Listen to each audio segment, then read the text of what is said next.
This is Papa Smurf. You're listening to Our Lifestyle, the podcast, with ODB and the Mayor.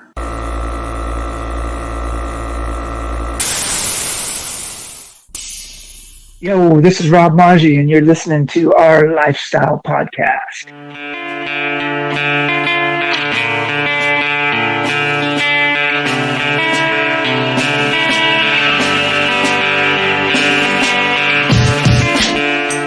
Yo, as we get started, we want to thank our title sponsor, Scrapin' the Coast. You can visit scrapinthecoast.com for more information. Their next event, 22nd annual, is going to be the last weekend in June.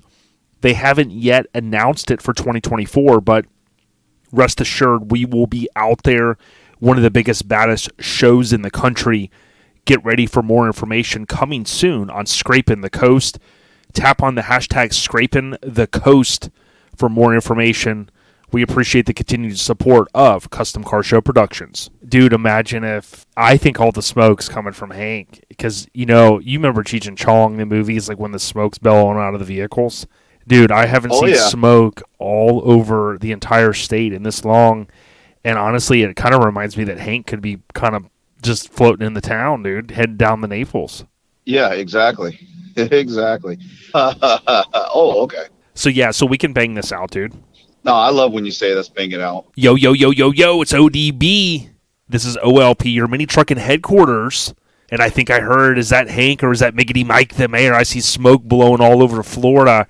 It's got to be Hank floating in the town. Hank, is that you there? It's me, ODB. I'm higher than a fucking kite right now, dog. Dude, there is so much smoke blowing in over Florida. Maybe you guys have heard about it. We think he's got like a 1977 Dodge van with the back jacked up. I think I heard that he crossed state lines earlier. Dude, there is smoke bellowing. Hammered weekend wear Hank, right? We're talking about Hammer and Hank. Right, Mike? He was coming down to try to coerce you into some hurricane hunting, wasn't he? Bro, I think what he did is he stole. Okay, this is what I heard. He stole one of those Goodyear blimps, and he's high as a kite right now, and so he's like flying all over the United States, and just, dude, you remember Cheech and Chong Up in Smoke? Yes. So it's Hank up in smoke. Hey, did you see the lights of the Goodyear blimp? And it said, what did it say on it? Hank Norris. I think it said, "Don't worry, OD is still not a pimp." Dude, Hank Norris from Hammered Weekend Wear, the guy is insane. We think, it could be a rumor, that the entire state is blanketed with smoke because, he hasn't been drinking, so he's got to dabble in something, Mike, you know what I mean? I mean, it could be Camel Joe's. I mean, that's the thing. He kind of keeps it where you just don't know what he's dabbling in. Well, from what I understand is it's Camel Joe's, and he's got a whole bunch of hose filling up that. Yes, that damn blimp is full. And for the families that are out there listening, we're talking about, he's a gardener, right? So he's got a bed, and when he goes, like, he's got the pot and soil, and he's got, he goes to Home Depot, and they're right, not back hose, they're regular hose. And he's got hose, and he's got the green hoses too. So, he's prepared wherever he goes, Mike. Let's be honest. But, Mike, this episode 341, we got a jam-packed episode. We want to thank our title sponsor, Scrapin' the Coast. You heard at the top, Scrapin' the Coast 2024 is going down next June. There's going to be some big developments coming with it. We're excited. We hope that you will gallivant on out there with us. Mini Truck Hall of Fame, Scrapin' the Coast. But, Mike, on this episode, we're going to try to get with Joey Whitby because, he's been over there banging on the dash. And every time there's trivia, he thinks now he's going to try to come after you because he thinks if he cracks his dash from pounding on it, during the trivia, that he can somehow get you to pay for it. So I said, I don't know if that's going to work, but I could see the ruse that he's trying to do. Oh, I see what he's got cooking, and it definitely ain't going to work. Only I can be the one that gets this damn the trivia wrong, and nobody else but me. It's set up for me to fail, and we don't want to see nobody else fail. So it's just me that's doing this trivia. I like it, Mike. Now we are also going to talk. We are OLP. We are your Mini Truckin headquarters, And we're going to talk to Doug Kulp. Mike, you met him at one of our favorite shows, the Spark Show. And how awesome was it to see Doug out there? And if you think about Mini Truckin Magazine, what Logan Wade's doing, right? Him and his team and some of the casting characters that he's pulling together, like a Michelle Boone, right? And it just, the Corey Floyds. And, I mean, I don't want to put the cart in front of the horse. I mean, I think some of these folks are going to be kind of under that umbrella. But, to have him out there and then meet the man, the myth, the legend, Doug Kulp, we're going to have him on, Mike. Bro, super nice guy. And it's just really cool to know that he was, one of the originals. And it was really cool to see him meet up with the new age mini truck. The whole crew was there with the new Mini Truckin Magazine there at Sevierville. So it was cool to see all of them come together and meet and tell all the stories. And it's always good that's what's so good about the scene and so good about these shows. And just the people that you meet and the stories, behind them. Yeah, no doubt. So hopefully we'll link up with Joey Whitby, his son possibly, and we'll have Doug Kulp on. Again, you're not going to want to miss it because Doug goes all the way back to issue 1 of Mini Truckin Magazine this summer of '88. Man, I'm kind of talking myself into the old man deal now. But the episode overview is brought to you by our family at Hammered Weekend Wear. They've been with us since the beginning, HAMMERD. Weekendwear.com, Mike. And, dude, Adam and Dizzy, they continue to refresh the website. When you go there, we got to up our game, dude. They've got all of their shirts plastered right there. The Bride, Freestyle and OBS. Oh, by the way, Top Dog, I tried to talk them out of putting a banana hammock on a shirt, but it didn't work, Mike. Yeah, I'm sure they regret that now. But, hey, it's on there. It made it, and it's all good, man. Yep. And I got to say, the tacos and tequila, it's a fan favorite I'm hearing. So big ups to the family at Hammered Weekend Wear. Hey, Game Over is probably one of my favorite of all time. Mike, I've heard you playing some little flip in the banana hammock, so I cannot wait to see this reenacted, with the shirt on, you know what I mean? It's going to be crazy. But, dude, Mike, the general updates, man, I hate to dovetail into... I always kind of give you a hard time, but I'm going to give myself a hard time, dude. The Pack came back against the Saints. Didn't really get a chance to talk about that. Unbelievable comeback. Really probably shouldn't have happened because they just didn't play good the whole game. But, of course, the Pack go down to the Lions. And dare I say the Lions might be the new kings of the NFC North for now, Mike. We'll have to see. Well, I don't know for how long, but as of right now, they definitely are the new kings of the NFC South. I hate to hear that, Mike. Now, here, I got a bone to pick with you, man, because Hank texts me and he goes, dude, you got to give Mike a hard time on the next episode because there's 2 words that come to mind. I was the last to know, and I thought I kind of kept my ear to the scene, but there's a show, I'm trying to remember the name, it was After Dark, I believe is what it was called, or Dark Matter. And my understanding is it's coming back, but there was a little bit of intel that I had gotten from you earlier in the week. Do you mind breaking it down here, or are you allowed to share? Are you still under that NDA? No. It's absolutely, man. Basically, quick story. Brian Weeks and Robert with Sunset. They wanted to throw a nighttime show. I got way too much other shit going on that I was like, hey, would you be interested? I threw out a number and they said absolutely. So they took over After Dark, and as you've seen, they just posted up, and it's going to go down now February 18th there, Quaker Steak and Lube. So make sure you guys are hitting up the page, hitting up the page and getting those VIP spots and hitting them up for vendor spots and sponsorships. So come out and have a damn good time, because it was always a fun show, and now I'm going to be able to go out. I got my VIP spot already, and I know OLP is going to be there, so we're looking forward to it. Yeah, After Dark, I think they're going to put their own spin on it. The chicka chicka chicka remix, dude. Roll the windows up when the temp goes up to the mid-80s, kind of some M joints. But, dude, seriously, that's the weekend after the big game, right? Because we can't say the SB words here, right? because like we don't get in trouble. But the big game is Sunday, February the 11th, 2024. So sounds like it's going to be that next weekend, and I like it, Mike, because it's close to me. Oh, it's right down the road for you.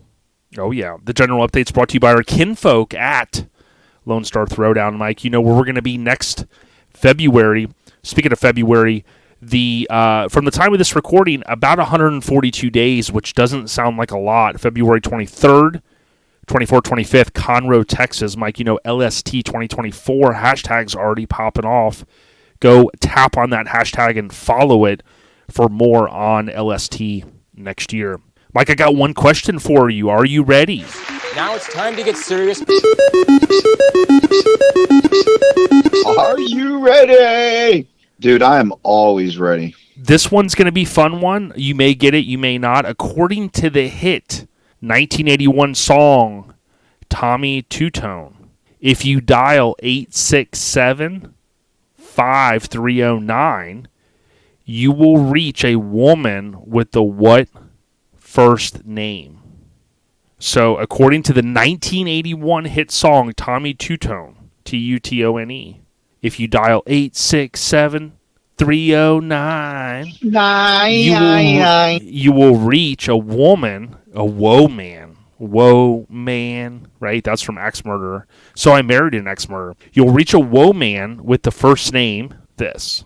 And the only clue I'm going to give you, there was another famous person with this name that had the last name Craig. So Mike's, so just for those at home, because I got to kind of narrate this, Mike, for those scoring at home, Mike is trying to sing through the song right now. You know what I mean? Because I would try to do that too. Tommy Two-Tone. Yeah, I know Tommy Two-Tone. So you're asking me what the girl's name? Yep. When he calls that number, what's the girl's name at the other end that he's going to talk to? Is it Jane? Close. You got the J. I'm going to give you one more, Mike, because we're kind of getting typecasted here as the biggest a-holes.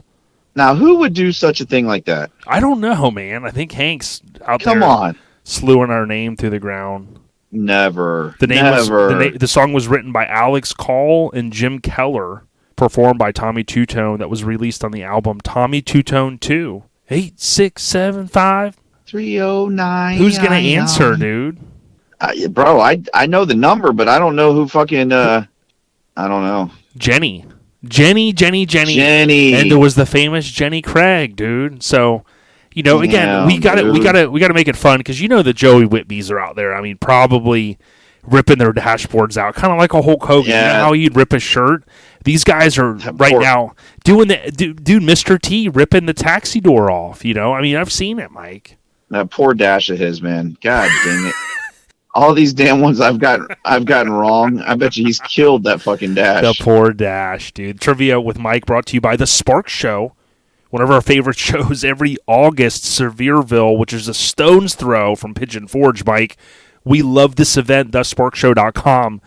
I hope to see you guys out there next year, because it's that awesome of a show. Mike, all you need is an endorsement like this. When Phil Fowler says, yo, this show was popping off, I'll be there next year. Dude, say no more. The Spark Show, 2024. Oh, always a good time, man. Always a good time. Mike ODB Live and Uncut, or Miggity Mike the Mayor Live and Uncut. I don't really have much this week, so I just wanted to see, is there any one thing that you've kind of seen out there, maybe the feeling that you got going on right now? I know you've been hustling. You're ready for the holidays. The snowbirds are kind of floating back in town. Hell, Hank's floating back in town with smoke clouds crazier than Pigpen from freaking Charlie Brown, dude. So, what are you predicting for the rest of this year? All hustle? Well, it's definitely all hustle, and obviously we're going to be preparing for Eastbound Get Down, January 12th through the 14th. I hope you guys, pre-registration's open.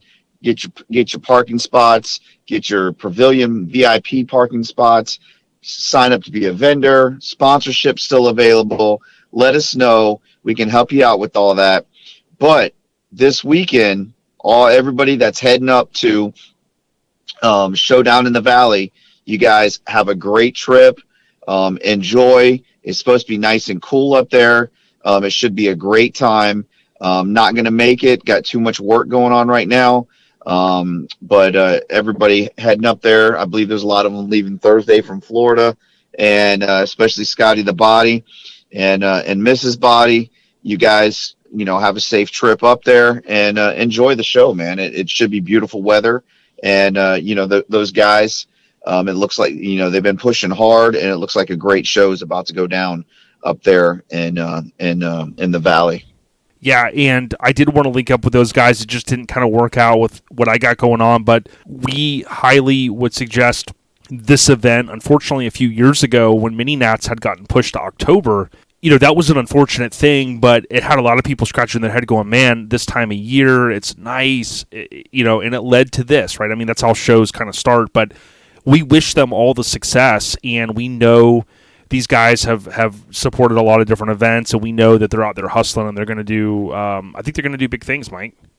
No, I definitely think you're going to do big things, and those guys, have done a tremendous job of pushing that show.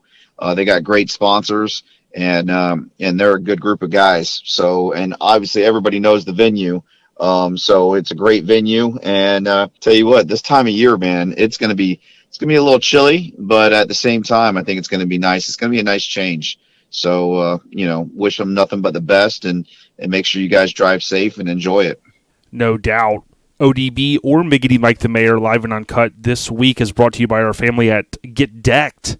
Joey Dilworth at Get Decked. If you're a show promoter, or maybe you want to put your main squeezes, aka your husband or wife, vehicle on a skate deck, hit up Joey Dilworth. Get Decked. That's Get Decked _VA on Instagram, or Joey Dilworth on Facebook. He just did some for Sean over at Rad BMX Build, so he continues to expand out. And Mike, I'm excited to see what he can bring to the table in 2024. Can't wait. The scene updates, Mike, I had saved some things. A very unfortunate thing happened the other day. I woke up to the news, and a lot of people had posted about Tom McQueenie. And Tom was a longtime RA member. He is sadly missed. I know a lot of people were just blown away. I think it was something that was very sudden. I don't have the details, so as you guys know, I don't like to speculate or anything like that. But I'll tell you, Mike, we saw that the scene really rally around, people that kind of knew him, people that were very close to him, his family. Everybody was sharing the Tom McQueenie RA logo. So to his Relaxed Atmosphere family and anybody that knew him, certainly may he rest in peace. Absolutely. Now, Don Garling Jr., he also posted, wow, what a day. I wish we had a bad dream today. My brother Dave Garling passed away in his sleep. Even though we did not see eye to eye, I still loved him. And, again, it reinforces something we always try to tell people, you just never know when your time is up. And I think about it all the time. My born day's coming up in November, and, it's so easy because we, if we're lucky, we wake up the next day and we do our thing, and, we have our battles and we have our feuds and we go to work and we hustle hard, but certainly all that can be out the window the next day if you're no longer here. So do the stuff you love, and love what you do, Mike. I don't know what else to say. Well, if you don't do it, you never promise tomorrow, man. Yep, you're definitely not. Not going to share anything else, really. We're going to keep this episode kind of moving along just because of sake of a few things we've got to knock out this week. But we want to thank Garage Gear Clothing for the continued support. You can go on garagegearclothing.com. They do have options for free shipping. You can visit them throughout the country, including at Mini Nats. And Mike, by the way, dude, these guys are toppling everything in sight. They got their new trailer, and they've got their old trailer up for sale. So I was going to ask, if you could buy it and park it at your house, and then, maybe I could just kind of borrow it for, maybe a couple years or something. Well, I'll buy it as long as you get the new truck to pull it. Okay, yeah. Because, see, what I was going to do is we'll back it right up. Because I told Shannon, if we back it by your front door, we would be fine, I think. I mean, nobody's going to say anything. Oh, absolutely. No. They definitely won't mind. Because we'll get it wrapped in camo. We'll have Joey or Thad from Icon Sign Designs. We'll have Thad wrap it in camo, and you'll never even see it sitting there. Yep. You can't see me. You can't. Yeah, dude. Remember Hair Bear got me on that. He goes, "You can't see me." I go, "What are you even talking about, dude? A wrestler? I met the wrestler, and I could see him. You met the wrestler, yes, dude. He was playing hide and seek But again, thank you to Garage Gear Clothing. Good people. Visit their website. Show them some love. Well, hey, Jay, one thing that I haven't heard you say anything about yet, but I just want to say congratulations and welcome back. Forbidden Fantasy is back at the Avi Casino. Yes. And if you've never been, that is a show that you must put on your list and get out and check out, because Brian and crew, they absolutely kill it out there. And that show is one of the top shows that you'll ever go to.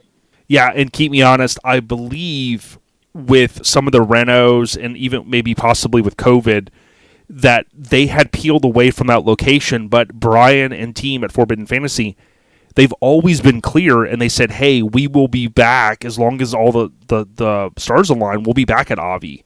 And you're absolutely right. This morning, that was the first post I saw when I woke up. FF_show on Instagram. They're basically putting the line in the sand March 23rd.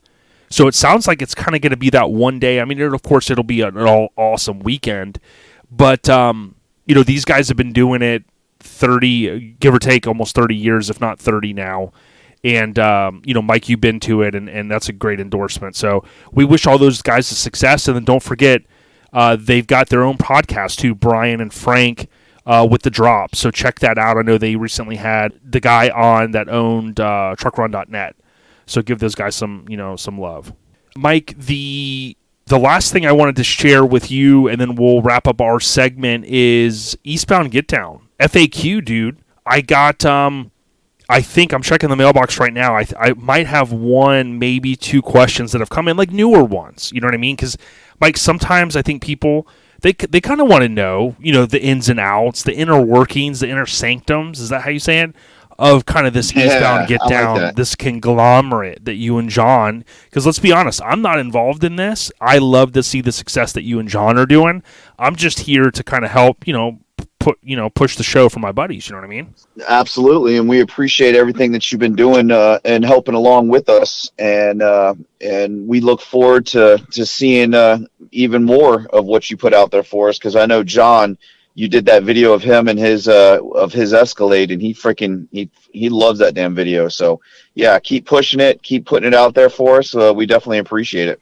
Yeah, no problem. I think he likes the Drake song more because, I'm going to pull up the gems sometimes, and that Drake verse is hot, whether you like Drake or not. I'm not a huge Drake fan, but his lyrics in that track are just like, boom, they're fire. And, because Mike, John's fire, and John's Escalade's fire, and Jimmy's Running Customs is fire. So I kind of figured, although, fire's not always good, like in the car game, the fire emoji means you're the shit. You know what I mean? Yes, it does. Yes, it does. So, Mike, your video making is pretty damn good. So I don't know if I can go as far as saying fire, but it's pretty damn good. ODB. I like it. So, Mike, the first question, this one I think could apply to like a lot of different people because sometimes people are going to have like an odd make and model. So this guy had sent an email and he said, "Hey, I've been looking at the website, I've been seeing the social media, everything's cool, but he wants to know, he's got a Pontiac Fiero." And he wasn't sure if it fits into the show. And he goes, I know a lot of shows sometimes have like a first, second, third classes and all that. And he didn't go as far as asking, do you have a Pontiac Fiero? Thank God. He didn't ask if we have that class, if you guys have that class. But he wanted to know, like, could he still register and kind of float into the show? Absolutely. We will definitely take his money and we will park him way Don't back say in the that, back. Mike. If he's listening, he's not going to want to hear that. You mean you're going to park him kind of right up front, right? Right in the pavilion? That's exactly what I meant. Yes, that's exactly what I meant. Yeah, he's got he sent a photo. I don't really want to share it, but it's got 5 stars. And the reason why I kind of said that too, because if you guys didn't know, the Fieros, they were known in the 80s for catching on fire. So that's why I kind of said fire's not always good, but in the car game, the fire emoji means good. So. But hopefully he'll bring the Fiero out there. And Mike, you never know. He could place. He could get a trophy, but he'd have to be there to get it because we learned that on the last episode. You can't just ship these things. And there is definitely no shipping. Either you're going to there to accept your award, or you better have somebody there to get your award for you, because there is definitely no shipping of awards. All right, well, I think we have one more time for one more, right, Mike? I mean, because it looks like we just got another one that just kind of popped in here. I can't believe this one just came in. Someone asked if if any type of animals are allowed. Okay, all animals are allowed other than ODB. All animals are allowed. Come on, man. See? Just one, because dude, he is an ODB and Hank together are fucking animals. Two top ropes. So, but just make sure you have your animals on leashes. Number one, and number two, you clean up after your animals. Yeah, okay? yeah, because you have to bring the bags and do all that. Because that spreads diseases and stuff. You know what I mean? Yeah. Yeah, I'm gonna wait till the next episode to ask about, because I might have submitted a question. They came in about some issue that I had with, last year I kind of got in trouble at Sinners and Saints, and I don't know if I'm allowed back and all that. So, but I think kind of Hank. Wow. I think Hank, he took the rap for that. So hopefully I can come back, because Sinners and Saints. I know the big homie up in New Jersey. They sponsored is it the Friday night deal? Yes, the Friday night pre-party this year is sponsored by Mark with Atlantic Truck City Truck Meet. Yeah, so that's great, because, dude, the camaraderie there, isn't that a good little space? I mean, whether you're drinking or not. Dude, I didn't drink any beers last year, and I hung out down there. We had our jackets on. It was cooler out. Dude, we were big pimping in there. Bro, we had a blast last year. And now the host hotel is sold out. That's on property. But we do have another host hotel, so no fear. We have more room there at that other hotel. But if rooms do come available, the manager will let me know, and we'll let you guys know. So don't worry. We do have rooms, and we'll get you guys a room. I would tell people to get the tent that kind of goes over the bed of your truck and just sleep in that, but it could get chilly, Mike. So let's, we don't need no hypothermia or anything, No, we definitely do not want that. And we don't want anybody freezing. Yeah, and the shrinkage we learned from George Costanza. The shrinkage could kill your game if that's if you float in the town. Have a good Good time. We definitely don't want you to get no don't get no shrinkage problems and killing your game. We definitely don't want to do that. Definitely don't want to do that. Well, Mike, it's been awesome. I know it's a weird thing to end on, but episode 341 brought to you by our title sponsor, Scraping the Coast. I know we were a little uncanny this episode, but Mike, hopefully we'll talk to Joey and his son, and then we'll roll into the man, the myth, the legend, Doug E. Kulp. Of course, tied the lineage back to issue 1 of Mini Truckin Magazine. I think that's all I got, Mike. Stay on the rise, brother. Hey, brother, absolutely. Thanks again for everything. And hey, Airhead Nation, get low, stay low, and make sure you guys hit up eastboundgetdownshow.com. Get pre-registered, vendors, vehicles. Let's see you guys in January. Hey, we're super excited. Before we get to Doug Kulp, the living legend, we got another guy. I wouldn't call Joey Whitby a living legend, but Joey, I think you would call yourself a living legend, wouldn't you? Well, I pity the fool who says I'm not. Yeah, I was just talking to Mike earlier about you were slamming on the dashboard, and the dash is ready to come out of the truck now, I think, dude. But the trivia is always fun, isn't it, Joey? Absolutely. Now, I know, listen, recently, I know your son moved, and that was a big thing for you, Yes. but did you, are you going to surprise me? You told me you had someone else on the phone. Why don't you introduce him, or let him introduce himself? Go ahead, Tyler. Yo, what up? Yo, Tyler, the future, a true future mini trucker.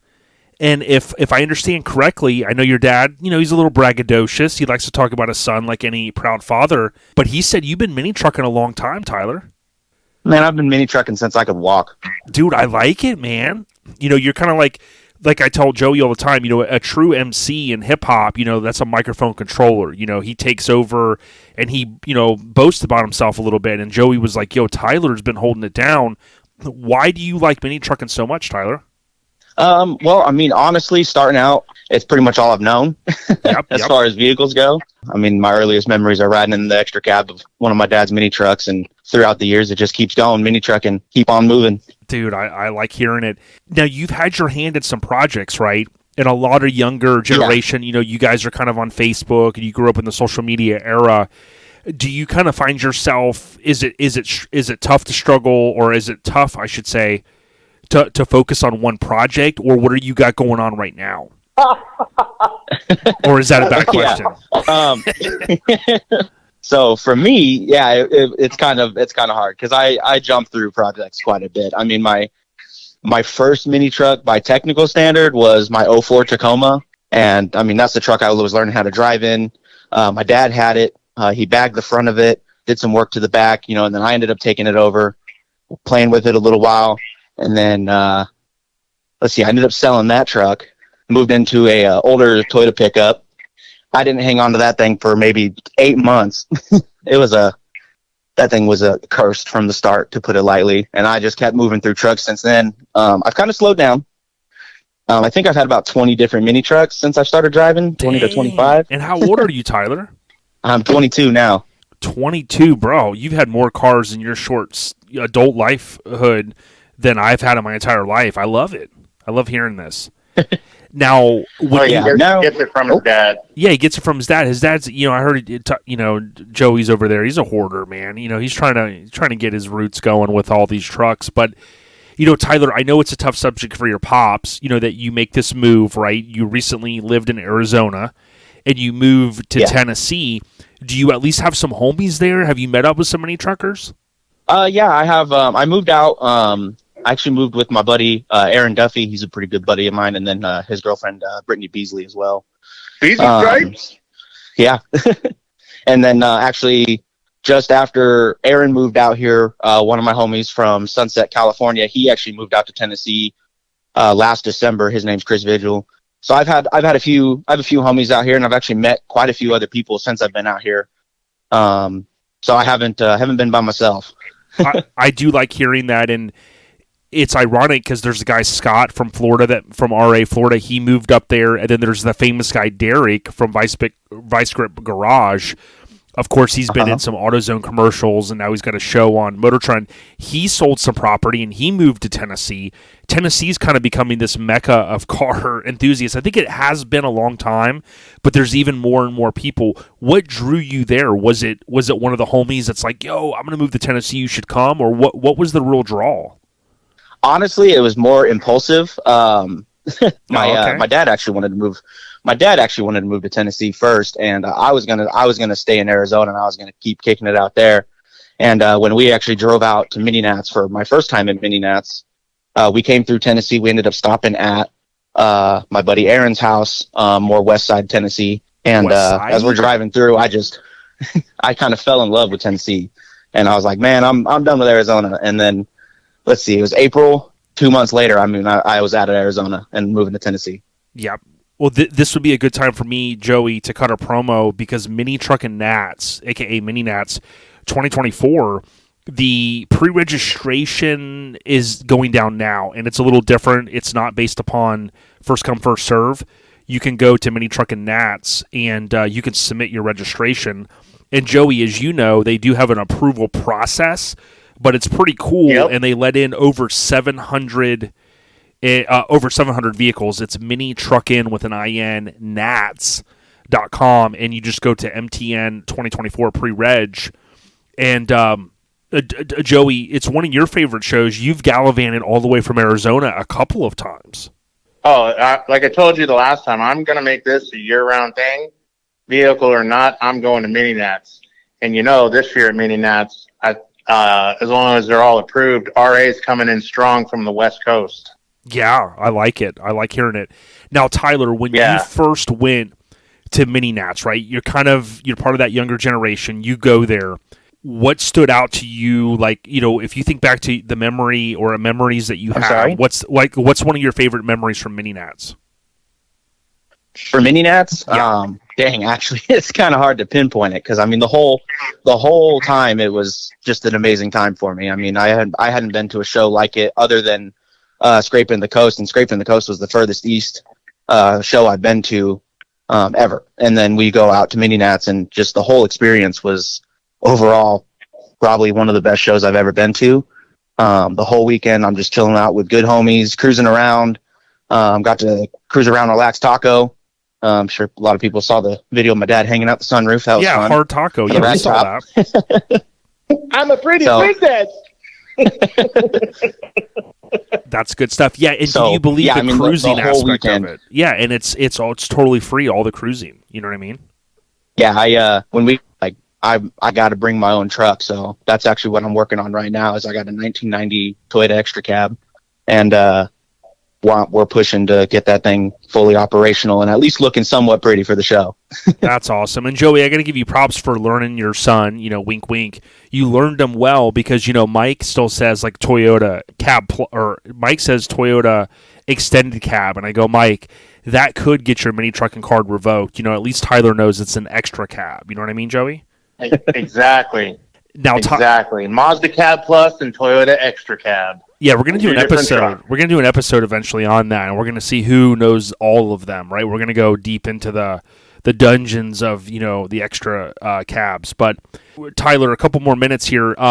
When you think about some of the trips that your dad's went on with Tom, and, I'm sure Tom, and then your dad comes to the Spark Show, and you guys kind of gallivant around, is it pretty cool knowing that, your dad's been around doing this a long time, but, oh, by the way, Tom's also kind of, living this limelight mini trucking kind of life here, buying up all these trucks and pretty much going across the country. Is that pretty cool to know these guys, man? Yeah, I mean, it's pretty cool because, it's interesting for shows because when I started going out east more for the shows with my dad, I'm trying to walk around with him and everybody's stopping him or he's stopping to talk to everybody, and I don't know any of these people. You're but like, then they come up to me, talking to me like they know me, which is cool, but I've never met any of them, but it's because my dad's out there running around telling people about me too. So it kind of throws me off, especially when I'm not with him, because when I'm not with him, they still come up and, it's a little awkward at first, but once they explain how they actually know me, I open up pretty quick to it. But I mean, moving east was probably a really good idea. It was probably one of the best decisions I've had for a while. Gets a little hot in Arizona. I've been enjoying it. Now, Joey, you really love your son, man. I know you were pretty beat up about him moving, but the good thing is you've already made the trek over at least once to visit him. Yeah, and I plan on doing it again.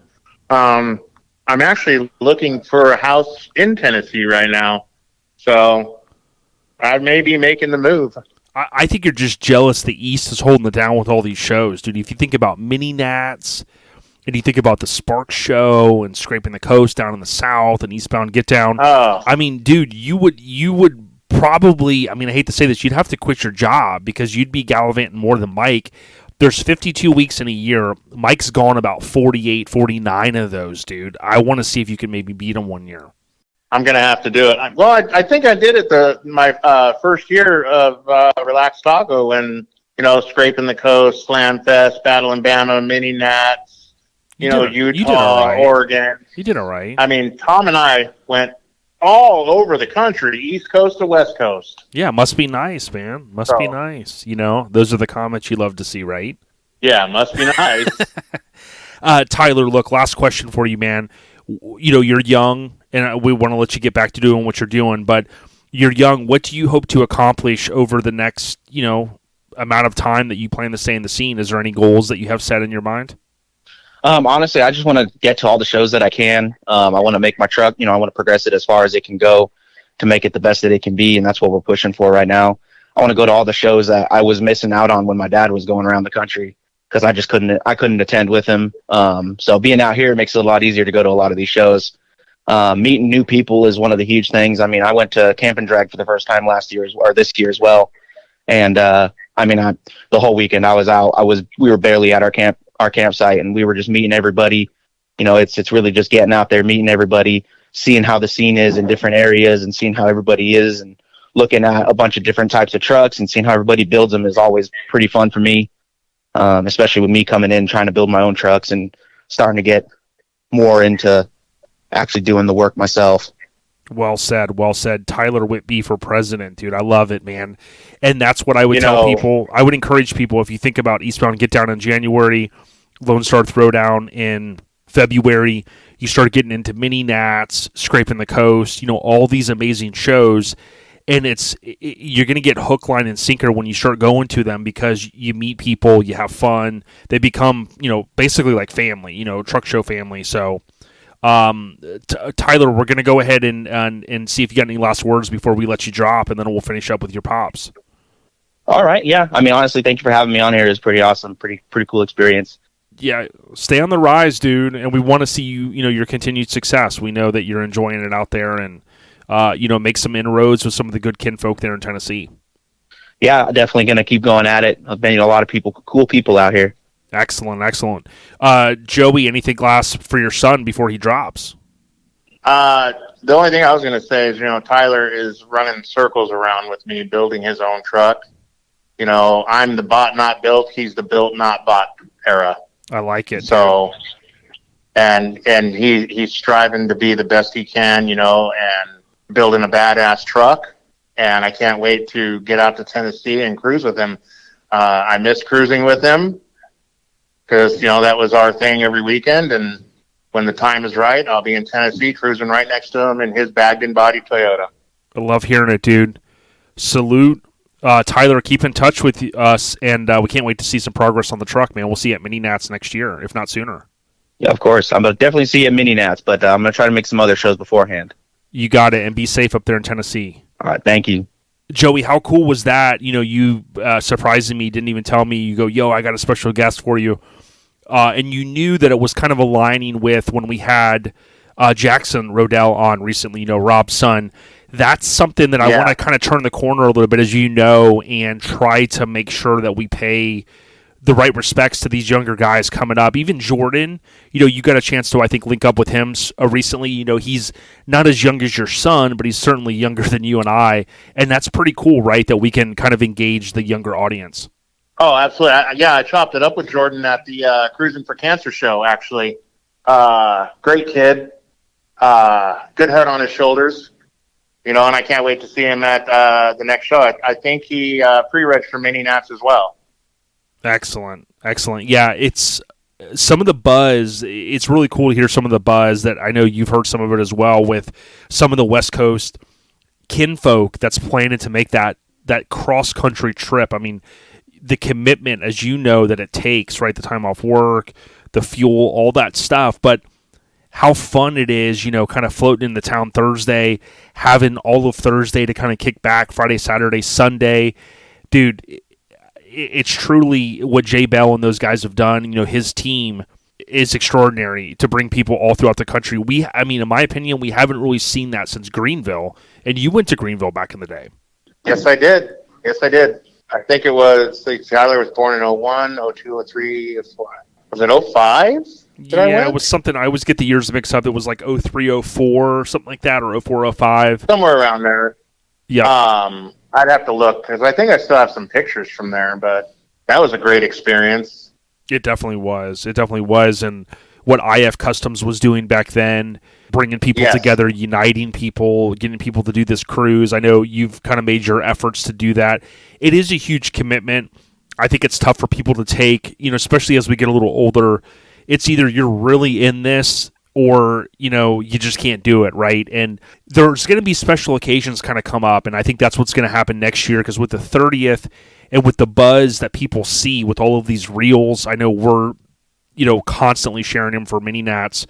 What that reinforces is that, hey, it is the Mecca, maybe the best mini truck show in the world, possibly. You could slice and dice that with Japan. I'd put it hands down best mini truck show in the Americas, dude. That's counting South America and, Alaska and whatever, Antarctica and all that or something. Oh, yeah, it's counting the Bermuda Triangle. Japan has their mix and we have ours, so Mini Nats is definitely the best mini truck show on this Arctic thing that we call America. How you call it? What's called South America or North America. What's that round thing we live on? It's called a Super Ball or something like that. I forget. But when you go to I thought the Earth was flat. Yeah, something like that. Those crazy people. When you go to Mini Truckin with an IN Nats, Mini Truckin Nats, and you click on MTN 2024, which stands for, of course, Mini Truckin Nats, that basically takes you over. They're using the Google Forms, Google Docs, and if you're signed into Google, it automatically enters in your email. If you've got multiple Google accounts, you have to click Switch Account, and then just select whatever one that you're registering, right, that primary email address you're going to use. but you fill in some basic information, and you have to provide a link or upload a photo or photos, and that way that's part of that approval process, right? Joey, if you think about it, and it's very, very easy to do. You can even do it on your phone. Oh, absolutely. Hey, speaking of shows, if you don't mind, did you hear that Forbidden Fantasy is back at the Avi? We heard, and we're hoping you were going to bring that up because I was going to. Mike brought it up earlier, and Brian and team, right? They have been promising, hey, we're going to get back to the Avi.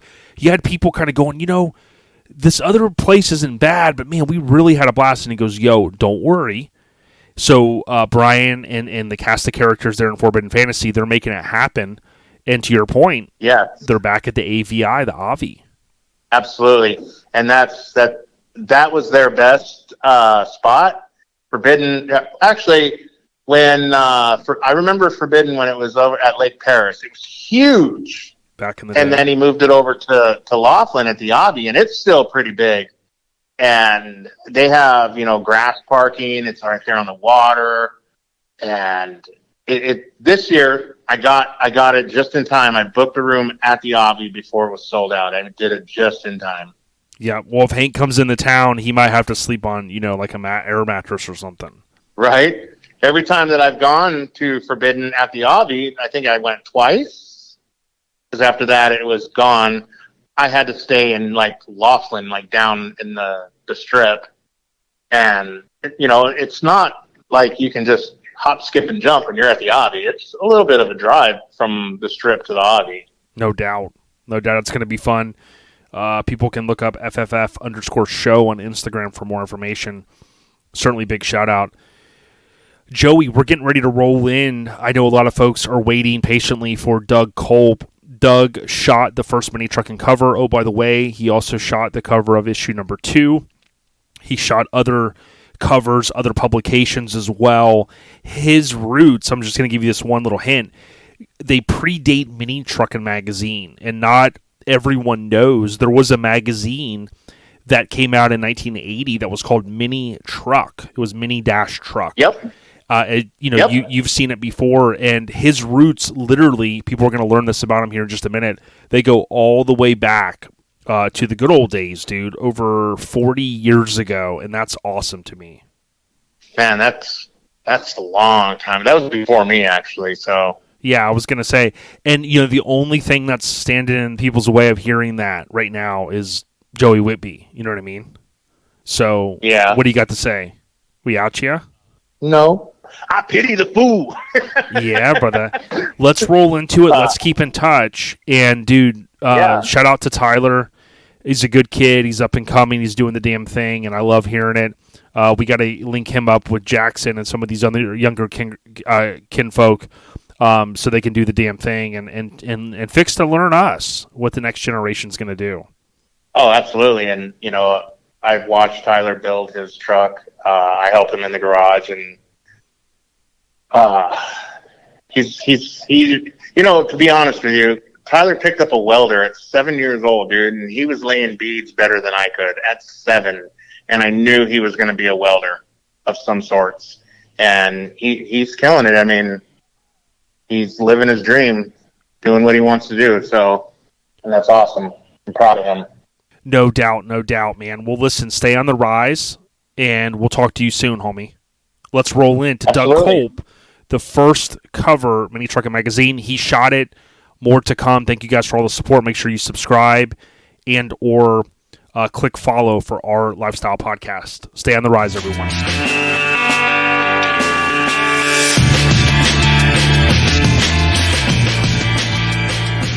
Hey, so excited to sit down with Doug Kulp. And, we said earlier, I know you won't want me to say this, kind of a living legend in our minds. But, Doug, thank you so much for taking the time. Yeah, living legend, I really wouldn't go that far, but that's okay. Yeah, that's okay. We love having you. For those that don't know, we're going to talk about some of the lineage that goes back to the 80s, especially the first issue of Mini Truckin. But I wanted to kind of just start where I always start. Do you mind giving a little bit of background about yourself, Doug? Well, sure. It's a long and storied story, but I can do that. originally I was born in Connecticut and moved to Florida. And in Florida, I went to high school with some guys that were kind of into cars, but I really didn't know that much about the cars. And something that intrigued me was a Toyota pickup truck that I thought was really kind of neat. And I didn't know about the culture of mini trucks at all at that time. So I still had the truck when I went to college, and I actually found a copy on the grocery store shelves in the town where I was going to college that was called Mini Truck Magazine. Wow. Yep. Not Mini Truckin. And it kind of intrigued me. And I thought, that's kind of cool. So, I had no inclination towards being a photographer or a writer for it at the time. I just thought it was kind of an interesting thing that was going on with these guys in their trucks.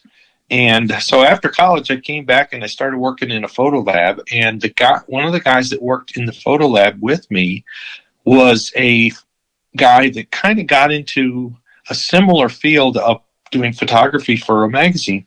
But he was a pro wrestling advocate, and he loved going to at the time it was like Andre the Giant and, Hulk Hogan and things like that. So he would do photography for, I think it was called Pro Wrestling Illustrated. And I was intrigued by that. I was saying, that's kind of cool.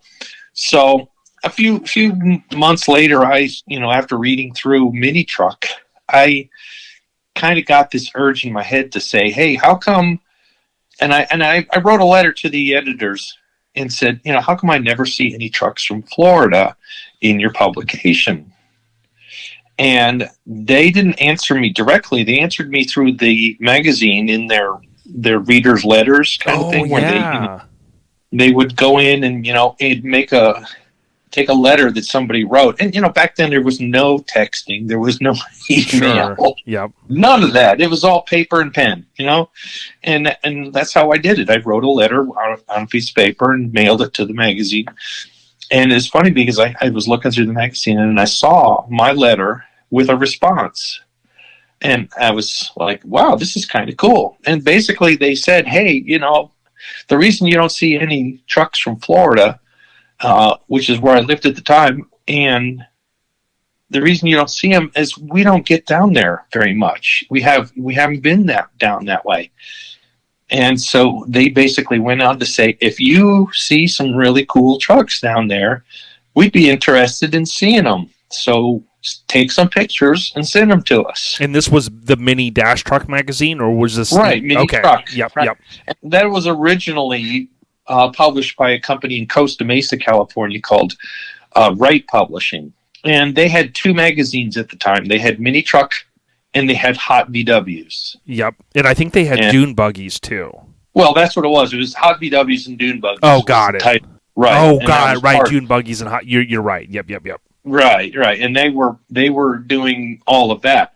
And back then it was a guy named Chuck Coyne and R.K. Smith was doing stuff like that. And Jack Rees or Rise, something like that. Right. Yeah, I believe so. Something like that. Yeah. Yep. There was a plethora of guys that, were down in that area that were doing stuff. And so out of nowhere though, I think a year went by and the Mini Truck Magazine went under.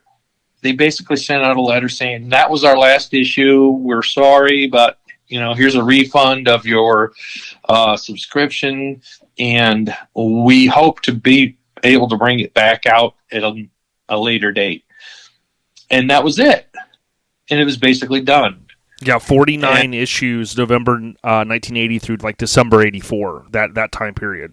Right. And it was very strange because I was like, oh, well, great. Okay, well, that was fun. I had actually sent them 2 or 3 features before that. Wow. One was a Chevy Love truck called Night Moves. Then there was a classic Nissan, or not, it wasn't a Nissan at the time, it was a Datsun. Yep. And it was it was a beautiful truck that this guy, and I had met him at a World of Wheels show in Miami. And I said to him, I said, hey, I'm trying to do these things for Mini Truckin Magazine. Would you be interested in stopping by my place on the way out of town so we could do some photos? He was more than happy. He was like, oh, yeah, that's fantastic. I'd love that. So he stopped by, and we did a photo shoot, and I sent it out to the magazine, and they printed it as their center spread for that particular issue. And it was called Misty Magic, and it was a Pro Street early 50s model Datsun. And at the time, that was very unheard of. Mm-hmm. Nobody did anything like that. It had a Chevy 350 in the front end of it. Nobody did stuff like that to old Datsuns. It was very unusual for that to happen. Oh, yeah. So, and then I think I'd done one other story on a truck that was from Miami, and I believe it was a Chevy Love also. And that was it. I'd done like 3 stories for them. And then out of nowhere, like I said, they closed up shop. So the funny thing is about a month after that, I get a hand-typed letter from Steve Stillwell. Wow. Who at the time was, running and being the editor for Truckin Magazine, which I had known about. I'd known about the magazine for, many years, but, I never thought, oh, man, I'm never going to do anything for trucking. I don't know. That's... Right, that's a national publication. They've been around since 1975. Right, and I just thought, oh, no, that was never... And they were mostly vans at the time. Mm-hmm. And so after getting that letter from Steve, I was like, oh, this is great, because that broadens the amount of vehicles I can do as stories for them. Not just mini trucks, but now I can do vans. Now I can do full-size Chevys, full-size Fords, could do classics, unusually built classics, things like that. So I thought this was great. And he asked me straight out, hey, he says, do you have anything in your files? And I go, actually, no, I sent everything I had to Mini Truck. And I said, they published all of it. He says, well, why don't you see what you can find down there that'll fit ours? And my immediate thought was to go to van shows, or van-ins, as they called them. And, back in the day, vans were all about camping. So they had vans that were they were like luxury hotels on the inside. Right, exactly. And so I ended up finding a couple of van camping events, and there was a few nice vans at them, nothing that I thought was super fantastic, but I did their events, and Steve published both of them. I was like, oh, okay, great. So I started talking to the van guys and saying, hey, can I do a couple of feature stories on the vans? They were like, yeah, absolutely. So I did probably about 6 months worth of vans. Wow. And Steve comes back and goes, we're going to get away from vans now. We're going to start going towards pickup trucks. And I was like, really? Okay. I said, what about the ones that I sent you? Oh, we'll weed all those through and eventually just concentrate on the trucks, pickups and mini trucks and even 4-wheel drives, things like that. So I said, okay, that's fine. So I head back to the car shows and I start looking for those kind of vehicles. And I started finding quite a few. So everyone I saw, I would just pull them aside and say, yeah, I'm doing stuff for Truckin Magazine. And of course they're ecstatic because like Truckin Magazine. Yeah, California. Yeah. You want me to be in your magazine? And I go, well, not you, but your truck. And, right. And I said, in extension, you, but, first of all, your truck. So I pulled like 5 or 6 pickups out of different shows from Miami to Atlanta and photographed them and then did probably, like I said, 5 or 6 of them. And they eventually got published one at a time as time went on because at the time, Steve was all about getting East Coast stuff. Mm-hmm. So he did not hesitate putting something that might not have been as beautiful as something out in California, but was still, for the East Coast, was still very unusual. Oh, yeah. Now, I want to ask you this before we get too far. So we're talking with Doug Kulp, obviously got inroads back to the publication days in the 80s, but my understanding was your father, he worked for a company that was he the one that worked at the company with the plane engines and things like that? Right. Pratt & Whitney Aircraft was a aircraft engine company. They still are today, but they've moved into stuff like rocket engines and helicopter engines, all kinds of fun stuff. And it's kind of funny because if he hadn't moved me to Florida with the family, I probably never would have gotten into this at all. So yeah, he just the move from Connecticut to Florida was crazy. Was big. Yeah. Now let me ask you this: like, so your father is in that sector. You're going. I think you had told me before, like, going to like camping events. They were big into that. That's it's big everywhere, but I think it's bigger in the north too, where it's a little cooler. Did like any of that stuff? Like, were you ever at stuff and you go, oh wow, like I like these trucks, or look at was there any kind of automotive connection you had kind of before than what you said? What really pulled you in with moving down to Florida? No, my dad was not much into cars at all. He was absolutely a aircraft engineer. Got it. So he was not in any way that way, far as mechanics was concerned. He did have some favorite cars back in the day, but he never had any inkling towards working on them. Yeah, he had a really good education. I think University of Alabama. Yeah, he had a mechanical engineering degree from U of A, and that's when he got his first job in the aircraft industry was through Pratt & Whitney, and then in Connecticut they were doing R&D in Florida, but the Hartford, Connecticut plant was mostly manufacturing. So since he was a designer, they moved him to Florida, and he was more than happy to get out of Connecticut. Get me out of that snow. The snow was not his friend. Let's just put that. It's not my friend either. No, that's great. Exactly. So rest in peace to your pops. Yeah, I'd imagine you had told me that he had passed on, and rest in peace to your family, your mom as well. Yeah, I'm the only one left of the Kulp family. Well, other than cousins that I don't even know where they are anymore. Yeah, but for sure. That's it. Now, if we fast forward back to kind of the era that we're talking in, you're going to these van shows, and obviously that you start to see the transition. The trucks become even hotter than they were. The vans are kind of getting phased out and whatnot. But my question to you is, is Steve going, hey, what about these minis? Or do you catch wind that, hey, by the way, we're going to, we're talking 88, probably that early 88, they go, these little mini trucks are getting kind of hot. We're going to branch off and do a special, summer issue. Do you remember any of that? Oh, absolutely. Yeah. I have a feeling that he had that in mind when he started talking to me. He knew I was doing stuff for Mini Truckin Magazine originally. Right. And when they offered to have me, they flew me out to California and interviewed me about taking a position as a feature editor. Wow. In California. And that was a big deal for me because I was literally still in college.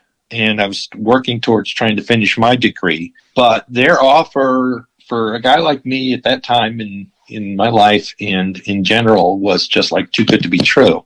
So I kind of sat and said, well, should I?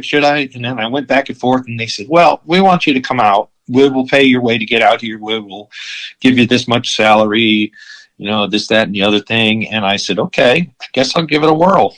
Give it a shot. Wow, so you did accept that. I mean, I knew you worked there, but I wasn't sure where this was going, so that's great. Yeah, no, they had brought me out. And actually, Larry Saavedra was the guy that kind of helped me decide that, because he and Dan Ledbetter, who is he's from VW Trends fame, they had actually flown to Florida to cover a Volkswagen show in Orlando. And I didn't know Dan at all, really, but I'd spoken on and off to Larry here and there. And Larry says, they're looking for somebody to do a feature editor if you're interested. And he kept saying stuff like, oh, it's so fun. You get to fly all over the country. Right. Yeah. This, that. And I was like, okay. All right. Well, and then shortly after, that's when Steve said, you want to fly out? And I said, okay, let's do it. So I flew out there. I actually got wined and dined by the the editor at the time was Ken Yee, and he was the overall editorial director of every magazine they had, and McMullen had quite a few. Besides Truckin', they had Street Rodder, they had VW Trends, they had All Chevy, they had a book called Popular Cars. I'm trying to think. They even did one called Auto Sound and Security at one point. Oh yeah. They did one called Splash, which was for the jet ski crowd. Let's see who else was there. There was a whole bunch of different magazines, and I can't even remember all of them because some of them came and went. Yep. They didn't stick around. They just didn't fly. But Truckin' and Street Rodder were the two biggest ones in the company.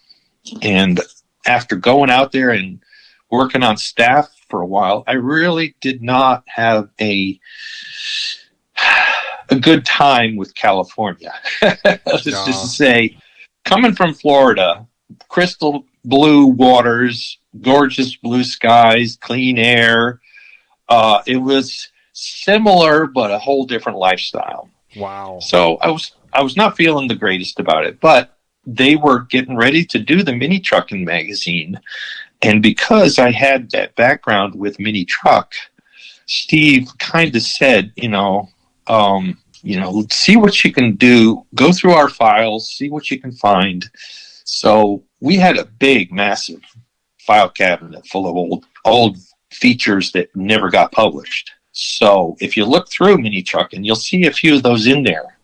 Those are the ones that are generally in black and white. Mm-hmm. And if you go through there's probably three or four that I literally had to go back in there, find the photos, and look at their tech sheets. And that we would send out tech sheets to everybody that had photos shot. And the tech sheets were describe who you are, describe how you got into the Mini Truckin or Truckin, describe your truck in detail. I mean, there was some serious detail that you wanted. Right. When it came to the technical specs of a vehicle. It was deep. And a lot of people just left that blank. Yeah.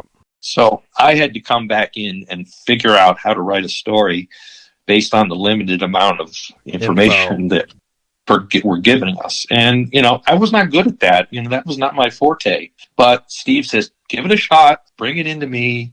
We'll look it over and see what, we can do to tweak it. And I learned a lot from him doing that with me. And I thought that was, pretty cool to have Steve Stillwell telling me how to write a story. So I went through, we picked out, several features that were from older, they might have been sitting in the files for 5 or 6 years. That's how far back we were digging. And so they were past their prime basically, but we needed to throw this magazine together. And other than running out and trying to find a bunch of vehicles, we were doing a lot of things to fill pages. And if you look through there, even Michelle did a story about the club, Mini Truck clubs. And Michelle was our editorial assistant. And she didn't really write, but she was good at organizing. So she would go through all our archives and look for photos of Mini Truck clubs, and then take it and put a montage together. So that was pretty cool that she got to do that. And then there was several things in there that Larry was all about the truck racing. He loved the sport truck racing. So there's that story in there about that, about doing the Mini Truck racing. And he would go out to these tracks in different parts of California and do photography of them racing, and then write up a story about it. I thought that was pretty neat. Yeah, it is pretty neat. And when we talk about the first issue, I've always wondered this. When we look at the table of contents, because I had this issue out the other day, and it was a unique issue because you didn't have the main center spread with the feature cover vehicle. You kind of had these 4 vehicles or so. Now, right. when we talked at the Spark Show, when we think about the inside, the table of contents where it has the little square and it talks about you and Larry, did Larry like shoot the Blazer, or did he help you shoot the Nissan? No, the racing photos were all his, and Okay. I shot the Blazer. The Blazer was one that I had just recently shot and pulled it out, and I said, "Yeah, we should throw that in there." And then the story about the Nissan was that I had made friends with Roger Plant, who was the owner of Concepts, he was a small body work shop. He did anything that anybody asked, basically. He was in Buena Park, and he was good friends with the guy that owned Stull Industries. Mm-hmm. And Stull Industries was a big advertiser with Truckin and Mini Truckin. And they heard that we were going to do this special. They said, "Hey, we're building this Nissan. We'd like to, can we somehow get it in there?" And Steve and him worked on the deal. And he says, "Yeah, well, why don't we have it painted up?" And the first thing the guy from Stull says is, "Oh yeah, my body guy." And he says, "Roger Plant." And I go, "Oh, Roger's a friend of mine. Yeah, no big deal. Yeah, he'd be great." And so the two of them show up with the truck, and it was just a plain red Nissan hardbody with no wheels, no fancy anything on it at all. And Steven looks at him and goes, "Hey, we're trying to go to print on this in a month. Get it done by then." And he's like, "Sure, whatever you want." So he goes to Roger. He says, "This is what I want. Here's all the parts. Put it together." Literally, he was still putting it together that day in the parking lot. That's awesome. And so his building was a flat-roofed warehouse, and he had a fairly good-sized parking lot out front with no lines on it or anything, but it was kind of an old beat-up parking lot. So Larry and I, and Steve, we kind of said, "What do we want to do with this?" And he said, "Well, the best part of this truck is all the graphics on it. Mm-hmm. So why don't we shoot it from looking down?" And I said, "Well, the truck's already over at the Concepts building, so let's just go get a ladder and climb on the roof." There you go. And so it was Larry's camera, but between he and I, we were directing the model and the position of the truck and that kind of stuff. We were kind of like, this is where we think it should be. And then when we gave that particular chrome, which back in the day we used Fuji chrome and Kodachrome film, so we just called them chromes. So we would tell the art director for Mini Truckin, who was the same as Truckin, and says, "Yeah, here, this is what we want to use for the cover." Well, the first thing he did was look at it and say, "Oh, that driveway looks terrible." And we were like, "Yeah, but what are you going to do? Have the guy repaint it just for our shoot?" And right. He says, "Why not?" And so next thing you know, he says, "I can fix it." So he basically blacked out everything other than the truck and the girl. And if you look really close on the copy, you can see the shadow on the ground under the truck is a slightly different black. Yeah, I see that now. Yeah, I never noticed. I guess I never noticed that. Yeah, and what's neat though, I would think that Steve and some of these guys, and we had Alan Paradise on in the past. I know he was kind of in that inner circle to a certain extent, and you could maybe shed light on that. But the cool thing is like that front, that 3/4 shot from above. Now you just use a drone or whatever, but it kind of was very unique, and I would imagine that as many copies as they printed, for $3, I know $3 is not what it was, now. I would imagine it really caught people's eye. Yeah, I think so. And the fact that the graphics on the truck were kind of bold and, they're not what they are today, obviously, but nobody was really doing anything that crazy other than the neon Nissan, which I don't know if you've ever seen. That was a truck that was shot. Larry and I shot that one. Yeah, absolutely. I'm going to be posting some more footage of that soon. Yeah, that was a truck that we discovered at a show, and he had done like a neon look to his graphics.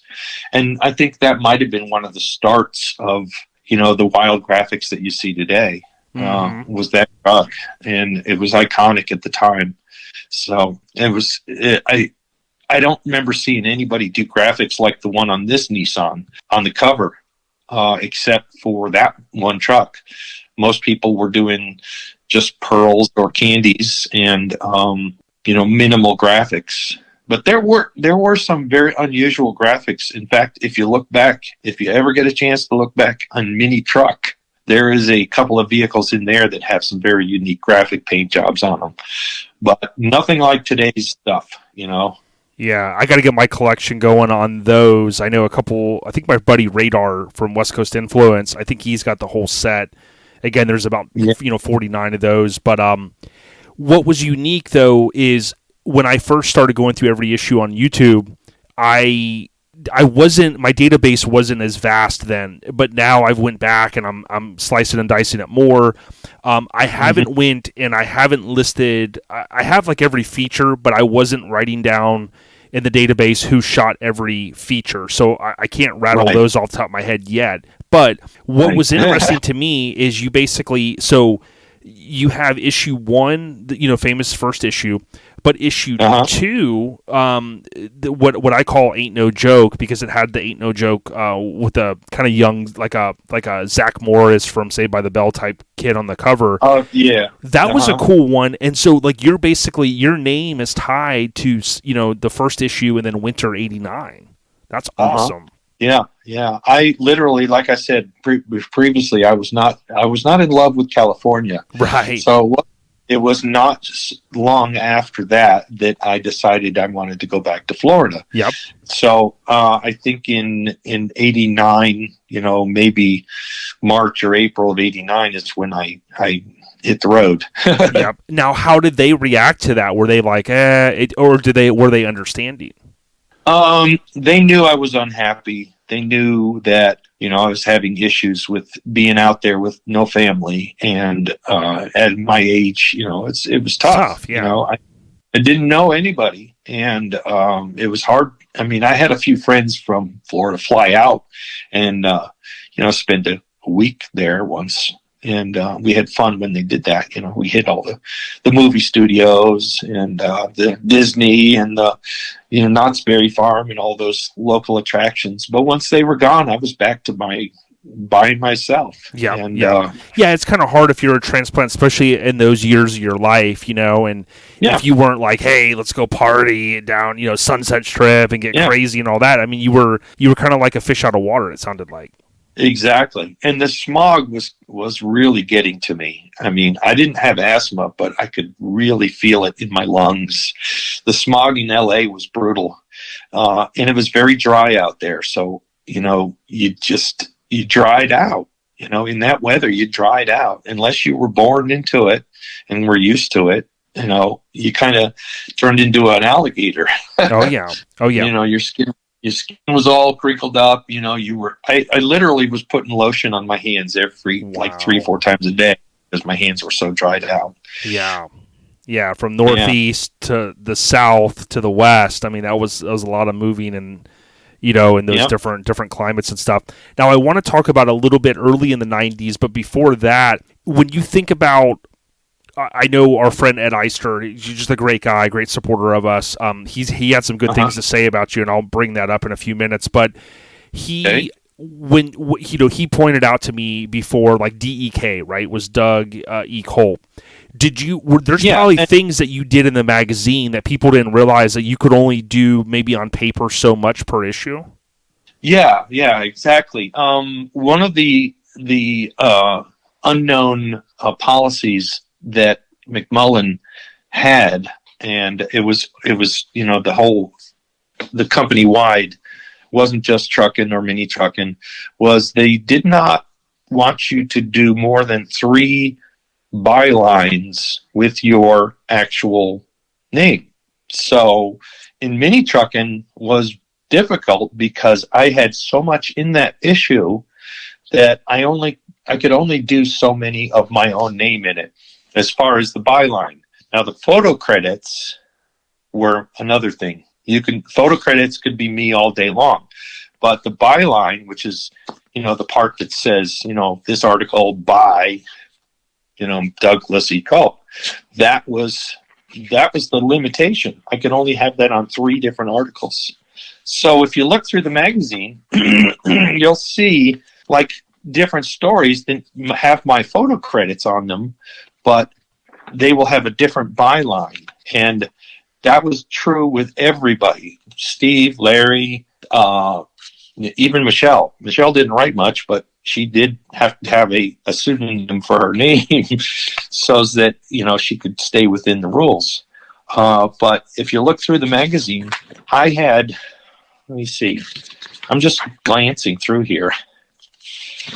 Yeah, I'm glancing through, and I remember having names, and I would do a version of my name where I did, instead of Douglas E. Kulp, I would do Edward Douglas. Ah. And then I also did, what was the other one I did? Well, I did my dad's name, but I couldn't use his last name. I couldn't use the Kulp part of it, so I called him Bob K. Interesting. And then Steve Stillwell, he had Carrie Stevens. Yeah, someone had shared, I think it might have been Alan Paradise that chimed in one time and said that. Yeah. One of his side names was Carrie Stevens. And then there was another one. Let me see. It's funny. There was one in here that was kind of funny. Let's see if I can dig it up real quick while I'm looking through here. And while you're looking at that, remember, rest in peace, Courtney Hollowell. Years later, around that time he came on board, but then remember he started using Wyatt Strange. Right. Exactly. Yeah. Yeah.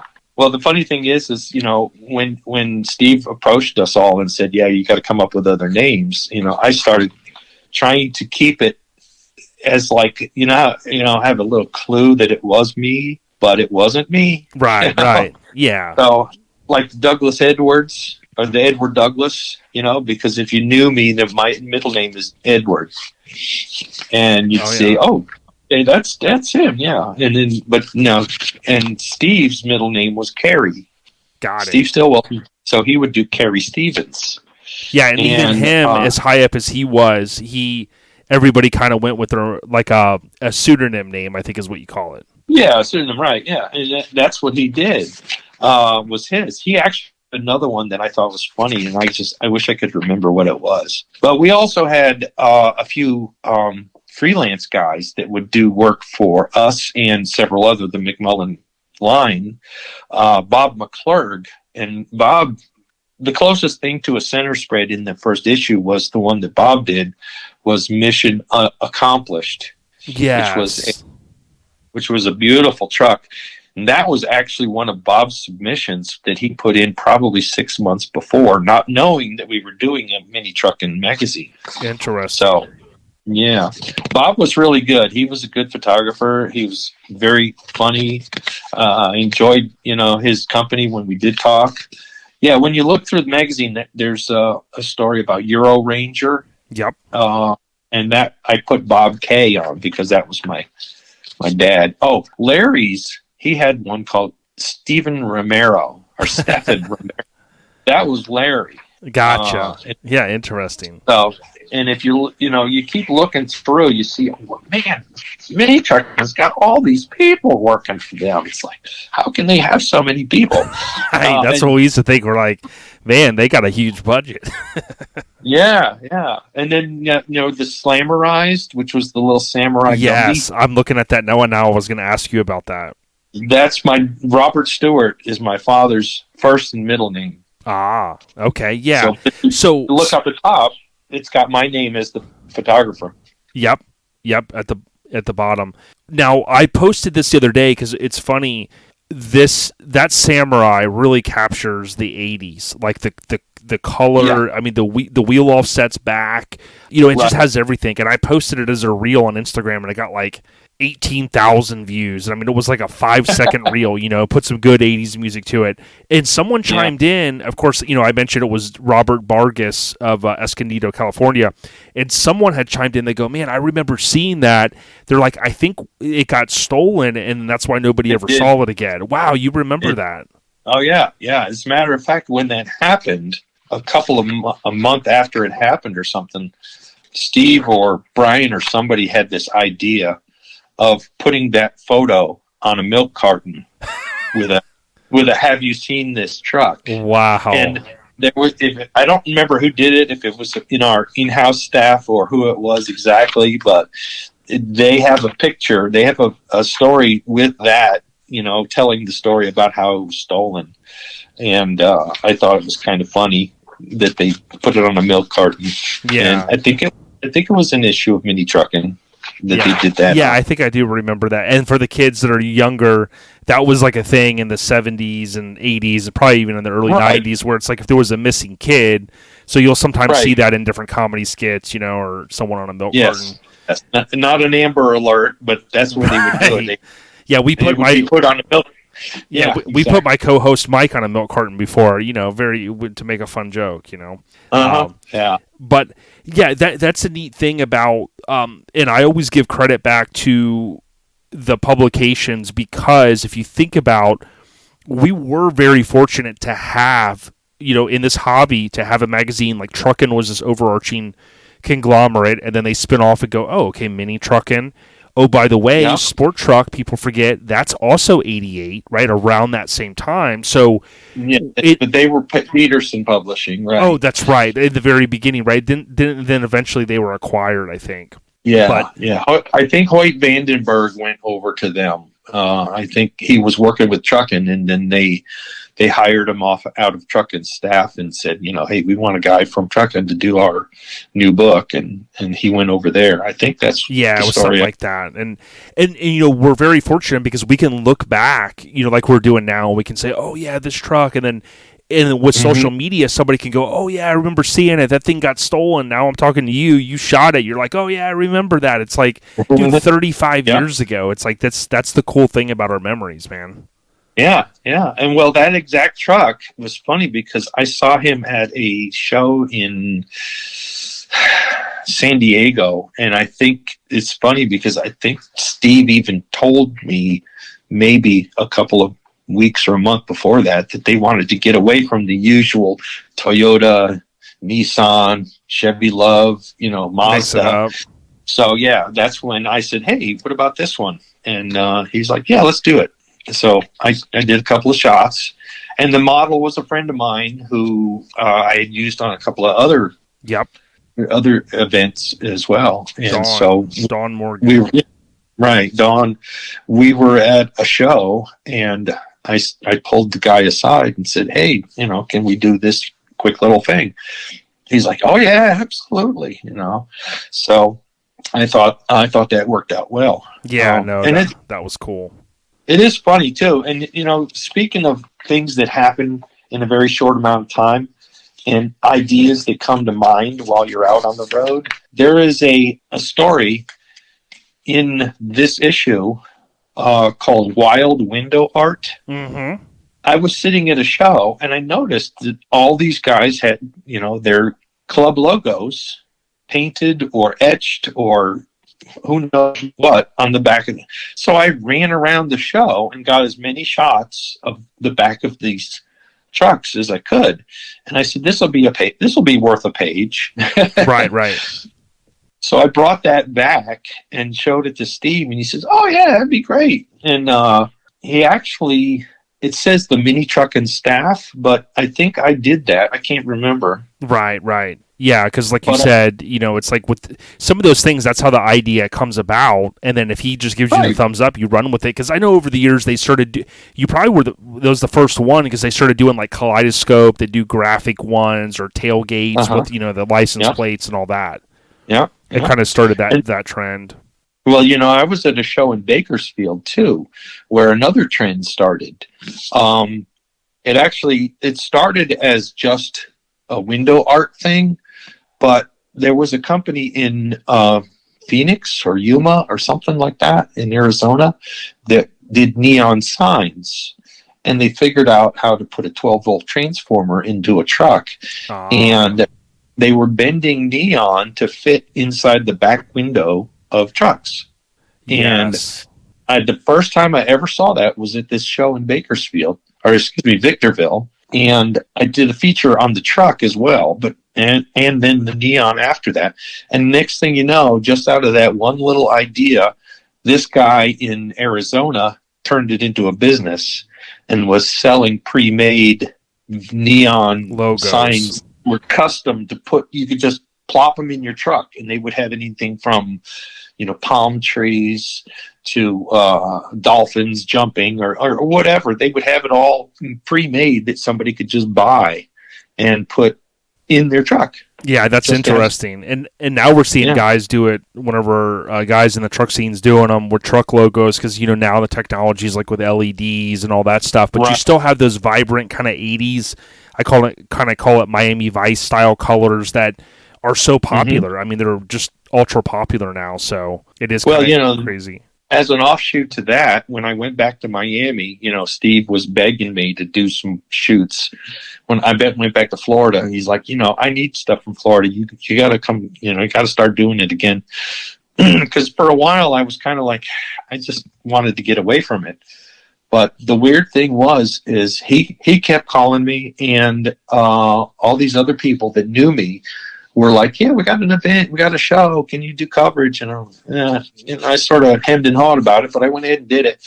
But at a show in Miami, I saw a guy who had done and it was the coolest Mazda truck. It still had the rotary engine in it. And he had done neon in the bed in the shape of a skeleton. And I was like, wow, this is awesome. And I said, who did that? And he says, well, there's a company in Miami that does neon signs.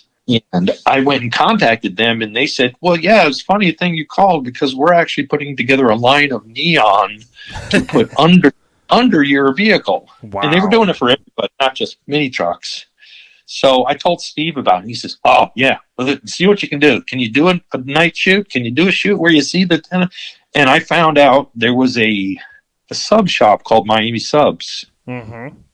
They had the quintessential pink and blue lighting all over their store. So I said, hey, can I use your store as a backdrop one night? And then I gathered up like 3 or 4 trucks and did a photo shoot with the neon under it. And then that becomes a craze. So the influence of the magazines on the culture is undeniable. Yes. But it's just so bizarre to think back as to how these things started. Oh yeah, and if you think about too, like we're kind of in that same era, January '91. So you would have shot this, 3 to 6 months prior. You shoot the S10, the purple, and with the gal on the beach. Do you remember that one? It was the purple S10. You're talking about Swamp Hopper. Yes, Swamp Hopper. Yes, that was a guy, and there's a cool story that goes along with that. There was a guy I knew through connections and through just doing things around Florida that owned a store called the Bug Hut, and he was all about Volkswagens. But he decided to put a mini truck show together at one of the water parks in Orlando. Oh, right, Watermania. Right, Watermania, exactly. And he had me come up to several shows, and I did coverage of those shows several times. And one year he comes to me and he says, hey, I built this lowrider S10 that I want you to look at. And I said, okay. So he didn't tell me this, but the guy from Sport Truck Magazine was in town, and he talked the guy into letting him shoot the truck for a feature in Sport Truck. Mm-hmm. Well, the guy, I wish I could remember his name, but he goes, hey, you want to go? I'm supposed to meet this guy to do a photo shoot on my truck. And I said, you what? And I said, what are you doing to me? He says, we don't have to tell him that you're, who you are. We could just, you could just be a fly on the wall. And I'm like, I'm like, okay, all right. So we leave the show, go to his house, and the sport truck photographer is there taking pictures of this S10. But it's in front of the guy's house. It's not, it's not it doesn't have a model. It's just, a generic shoot. So I looked at the guy, the Bug Hut owner, and I said, all right, now you've done it. He goes, what do you mean? I said, now I have to shoot the truck, and I have to do it in a better location, and I have to do it with a model. And he says, done. I've got it all lined up. And I was like, huh? He says, we can go to this place. It's a lake with a white sandy beach. And the owner of the property said, we can come on and shoot anytime we want to. Wow. And I was like, okay. And I said, and then I go, what about the model? And he says, well, I happen to have a girl that does stuff for the Bug Hut, for our catalogs. And I said, well, who is she? And he says, oh, this is, I can't remember her name either, but there's so many names. Sure. But she was like, oh yeah, I'll come out. It was like Sunday after his show. And he put me up in a hotel just so that we can stay and do it for the next day. And we set it up, put it on the beach. She got in there. I did the whole photo shoot. And then I put the package together the next day and sent it to Steve. And I said, Steve, this truck just got shot by Sport Truck Magazine the day before I did it. Anyway, you can, and I go, any way you can get it in Mini Truckin. And he calls back and he says, we're putting it on the cover in the next issue. I pulled the one that was on it. Oh, awesome. So he had an issue ready to go to print. And then he says, hold the presses. We're putting this one on the cover. And boom. And I don't know what the reaction at Sport Truck was, but they probably were like, holy moly, how'd they do that? Oh, yeah. Because the Sport Truck guy knew that he had just finished the truck too. So I was just like, okay, this is cool. When we get to scoop the competition like that. Oh yeah. Now so then just so for everyone that knows, that was the third credited cover that you had, and then January again, but 4 years later, we have a connection to this guy. We call him the real Matt Smith. His name's Matt Smith. You shoot the Isuzu and Scott. I think you pronounce his last name Scott Lapham. Yeah. Figment. So you shoot that, and here's the crazy thing. I'll tell you this real quick. So the guy sitting in the cover with the Florida State hat, that's our friend Matt Smith. We call him the real Matt Smith. Now he recently, I don't know how many people know this, he recently acquired that purple Isuzu because Scott had it forever. Scott finally let it go. And the kid that had it, he kind of changed the wheels, did some stuff. Well, Matt, being the mini truck curator that he is, he recently acquired that back. So we're going to hopefully see that next year at Mini Nats. Hopefully you can make it. That was an awesome vehicle. As a matter of fact, I spotted him the first time at a show that was put on by Cruisin' Customs. Yes. A guy, Bill Cox out of Lakeland, Florida, used to do mini truck and mini car shows. Yep. All around the place. And he was just drawing them in. He's just drawing them in from everywhere. So he and I got to be friends, and he would pay my way to go, and because he knew I was, limited funds, and he says, I'll get you a hotel. I'll give you a voucher for food. I'll do those as long as you come and cover my show. I was like, okay, let's do it. So I saw him at a show I saw Scott with the truck at a show that Bill did, and I think it was Cocoa Beach. I can't remember exactly, but I think it was a Cocoa Beach show. And the truck was not finished. And I saw Scott, and we talked for a while, and I said to him, this truck is awesome, but I can't, you need to do a little bit more to it. He goes, you tell me what, and I'll do it. And literally, he went out. The engine was in there. The paint was on it. I think there was a few things with the interior that needed work. But probably 2 weeks later, he calls me back. He goes, it's done. And I go, what do you mean it's done? He says, it's done. I go, okay. As in, you're not going to do any more? He says, no, in that I've done everything that you've said. And I said, okay, let's see it. So he drove from Cocoa Beach or Orlando down to West Palm for a show that I said, okay, bring it to this show and let's take a look at it. And he says, okay, I'm driving it. Actually, he trailered it, I think, that first time. Brought it down, and I was like, yeah, this is cover truck right here. This is a cover truck. Yeah. And I called up Steve and said, Steve, I got this truck.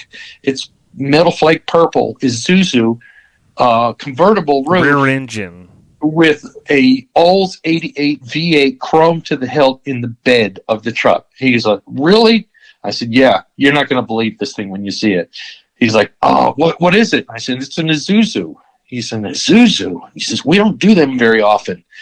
And I said, well, I can do a cover for you and get it right out. And he says, okay, let's do it. He says, but do me a favor. Do you have any more Isuzus around there that are custom that, because we could do an Isuzu issue. And I knew the guy with the white truck from another show in Miami. And I called him up the morning of the shoot. And I said, dude, are you doing anything? Oh, no, I'm just sort of hanging out with my girlfriend. And I said, all right, you got enough gas to drive to West Palm? That's awesome. Yeah, that was Seth, right? He goes, why? He goes, why? And I said, well, I'm doing a cover shoot and I need your truck. And he's like, click. And he's off the road driving up to West Palm. Yeah. And girlfriend were there, and your friend Matt and Scott were there, and I said, oh, I got to do this one from a high angle because of the engine being in the back. Oh yeah. So that was actually across the street from my house. Oh, wow. Yeah, I was going to ask. Literally did it almost in my front driveway. That's awesome. Because it was so thrown together. Well, we've got some ideas we can't share yet, but we got some ideas with this Isuzu at Mini Nats next year, which is in April. We've been telling everybody next year's the 30th anniversary. Of course, Jason Bell and those guys, they're carrying on the legacy of the original Mini Nats. And I told Matt, and I talked to a couple of people, and I said, hey, we've got some ideas we're throwing around, so maybe you can make it out there. For Mini Nats? Is that the Maggie Valley one? That's going to be Maggie Valley in April 2024. All right. I'll have to put that in my calendar. Yeah, you have to see if you can make it. But, yeah, that's neat. And even though, if you span from 88 all the way to this issue, which was January 95, you still were doing, you still obviously, like you said, you pick up the phone, you call Steve, rest in peace, and you're able to cut those kind of deals. Now, did your connection to the magazine start to taper off at some point? Yeah, actually, after doing stuff, and in that period of time, I had gotten married, had a baby on the way, and was doing like I said, I was doing the DJ thing, and things started happening at the magazine itself that kind of pushed me out in that they were sold off to a couple of other corporations. Yeah, in 95, Prime Media acquired McMullen and Yee Publishing, and they created McMillan Argus, as you know, publishing. Right. Well, I mean, Steve was still there, but he was like, yeah, my freelance budget got cut. So I don't, I'm not sure how much I'm going to be able to do for you anymore. And I was like, I was kind of sad, but at the same time, I was like, different place in your life at that point. Yes, I was so busy that it wasn't hard to let go of at that point in time. It was a different time. And in the same thing, literally during that span when I left California and did the TV thing and did all those, photo labs and things like that, those odd jobs that you do just to get by. I had been getting calls from editors of probably 10 different other books, other magazines, not just McMullen books, but Lowrider called me, Dick DeLoche, said, hey, I know you're doing stuff for Steve, but, we really need some Miami, West Palm stuff. And I said, okay. And he says, here's a couple of Lowrider contacts that I know down there. So call them up and see what you can arrange. And I said, well, I don't want to screw up my deal with Steve. And he says, we'll just put a different name on the story, but we'll pay you. So I ended up doing a bunch of stories for Lowrider with a fictitious name, which turned out to be my wife's. That's awesome. I took her maiden name and put him on. That's great. Yeah. And for some people that don't know, too, just want to mention this: Mr. McMullen, he passed away in a tragic accident at 95. Yeah.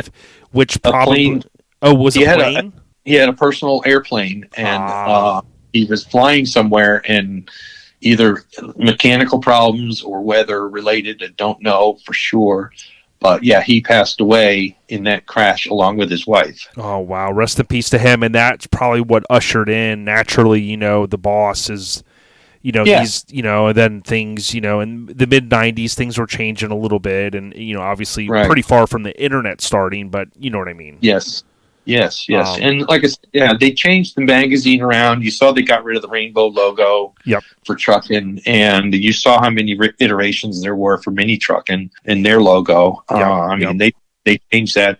And a little inside story on the logo, we never really liked that original logo.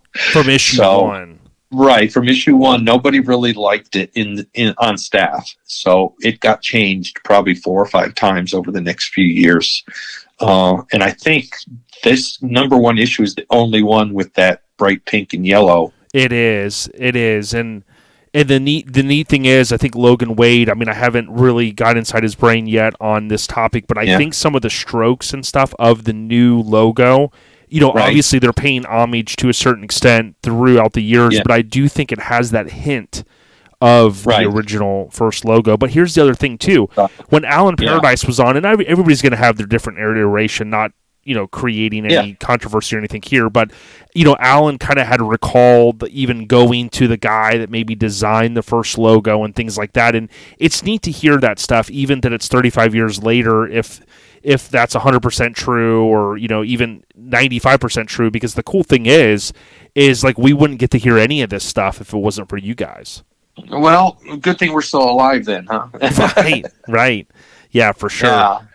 Well, the funny thing is Ron Snowden was the lead graphic designer for Truckin' and in extension Mini Truckin', and he and Steve were at odds a lot about style of Truckin' and Mini Truckin', and because there was a short deadline for Mini Truckin', Steve said, "Well, we're just going to have to go with what you did," but he kind of rest assured said, the next logo is not going to look like that.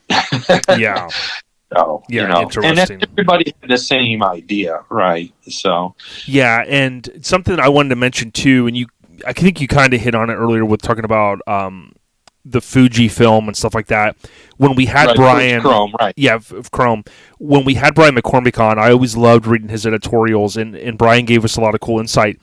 But I know I'm going to sound old here, but when you think about how primitive things were then, like I watched on Amazon Prime, I watched this series about like Playboy, how the magazine started. It was really intriguing. It was like his son played Hugh Hefner, and it's like the first. But when you see back in the 60s how they were putting together magazines with scissors and the way they print stuff. But you even get to the late 80s and the early 90s, and it's like, I mean, you could pretty much put together a magazine at your house now compared to the tools that you guys have, because, I mean, you're talking film, shipping this, cost. There was so much, and people just don't even understand that now. Yeah. Well, the funny thing, too, is when I first started doing stuff for Mini Truck Magazine, I was shooting 35 millimeter chromes, and then I started doing stuff for Truckin', and I was still sending them 35 millimeter for some stuff. And they basically looked at me and said, "Yeah, if you want cover stuff, we're going to need you to shoot in medium format." Which, if people, that are not familiar with that from the day, there was 35 millimeter, there was full frame, which was 6 by 7 centimeters, and then there was medium format, which was either 6 by 4.5 or 6 by 7 or something like that. And then there was 6 by 9. And this is all millimeter size of the film. So it relates to 35 millimeter these days, because DSLRs currently are shooting in what they call full frame 35, which is... It would eliminate, like the old film, right? Keep me honest, the little holes where it would pull it through.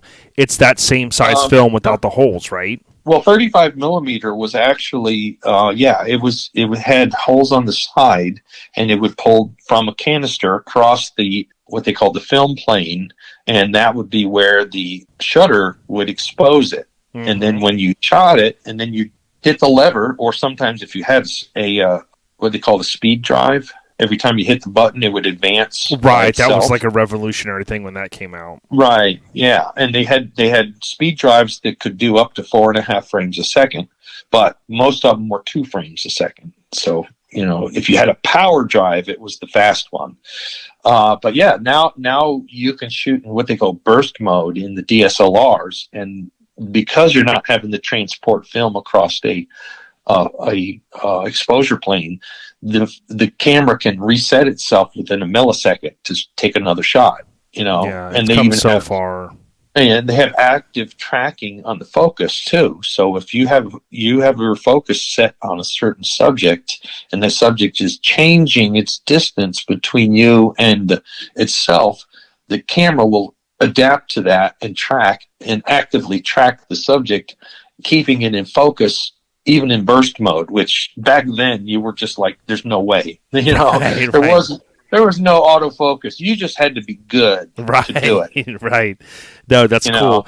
Now, let me ask you this. When you guys were in some of those offices, I remember seeing old footage of, magazines and stuff like this, 60s and 70s, and you would see these big tables, and people, they would take the...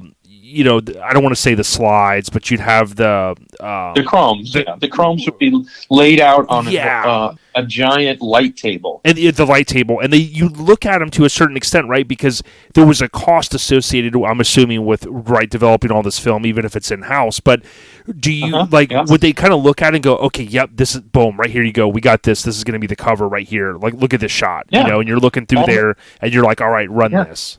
All the time. And a lot of sometimes we'd be sitting there arguing about which shot we wanted for the cover. Between, Steve, myself, Larry, we're all like, no, this one needs to be the cover. Oh, no, we like this one better, and it was just, it was crazy. It was a crazy time. When you look, we actually had a custom light table built for our office. None of the other offices had one like that.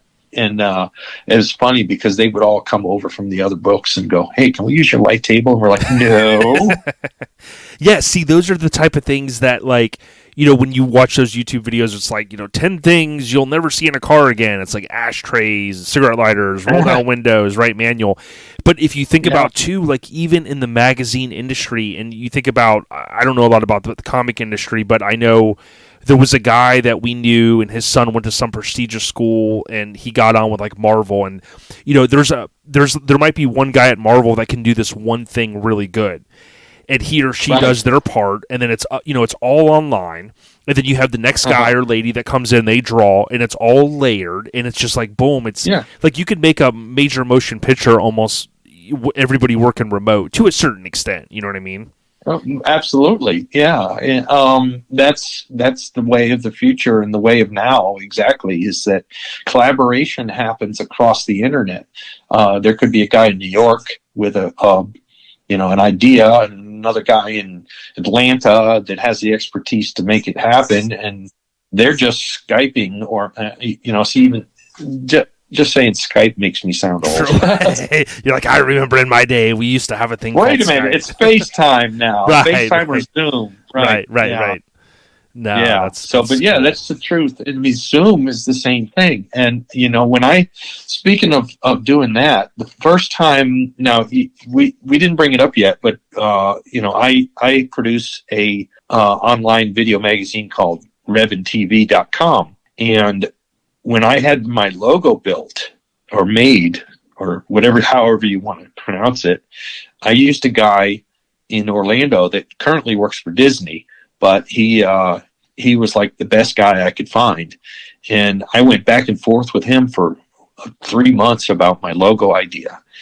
And finally I said, hey, do you know how to Skype? And he's like, yeah. And I said, do you know that on Skype, there's a button you can push where you can share your screen with me. You can still see me, but I see you your screen instead of you. So if you can do that with the computer you're building my logo on, then we can get this done real fast. And he's like, I've never heard of that before. So he did it, and we sat there and we went through, and I told him what I was looking for, and he was doing it on the screen while we were talking. And I'm like going, oh, that's good. No, not that. Do it a little more this way. There you go. Yeah.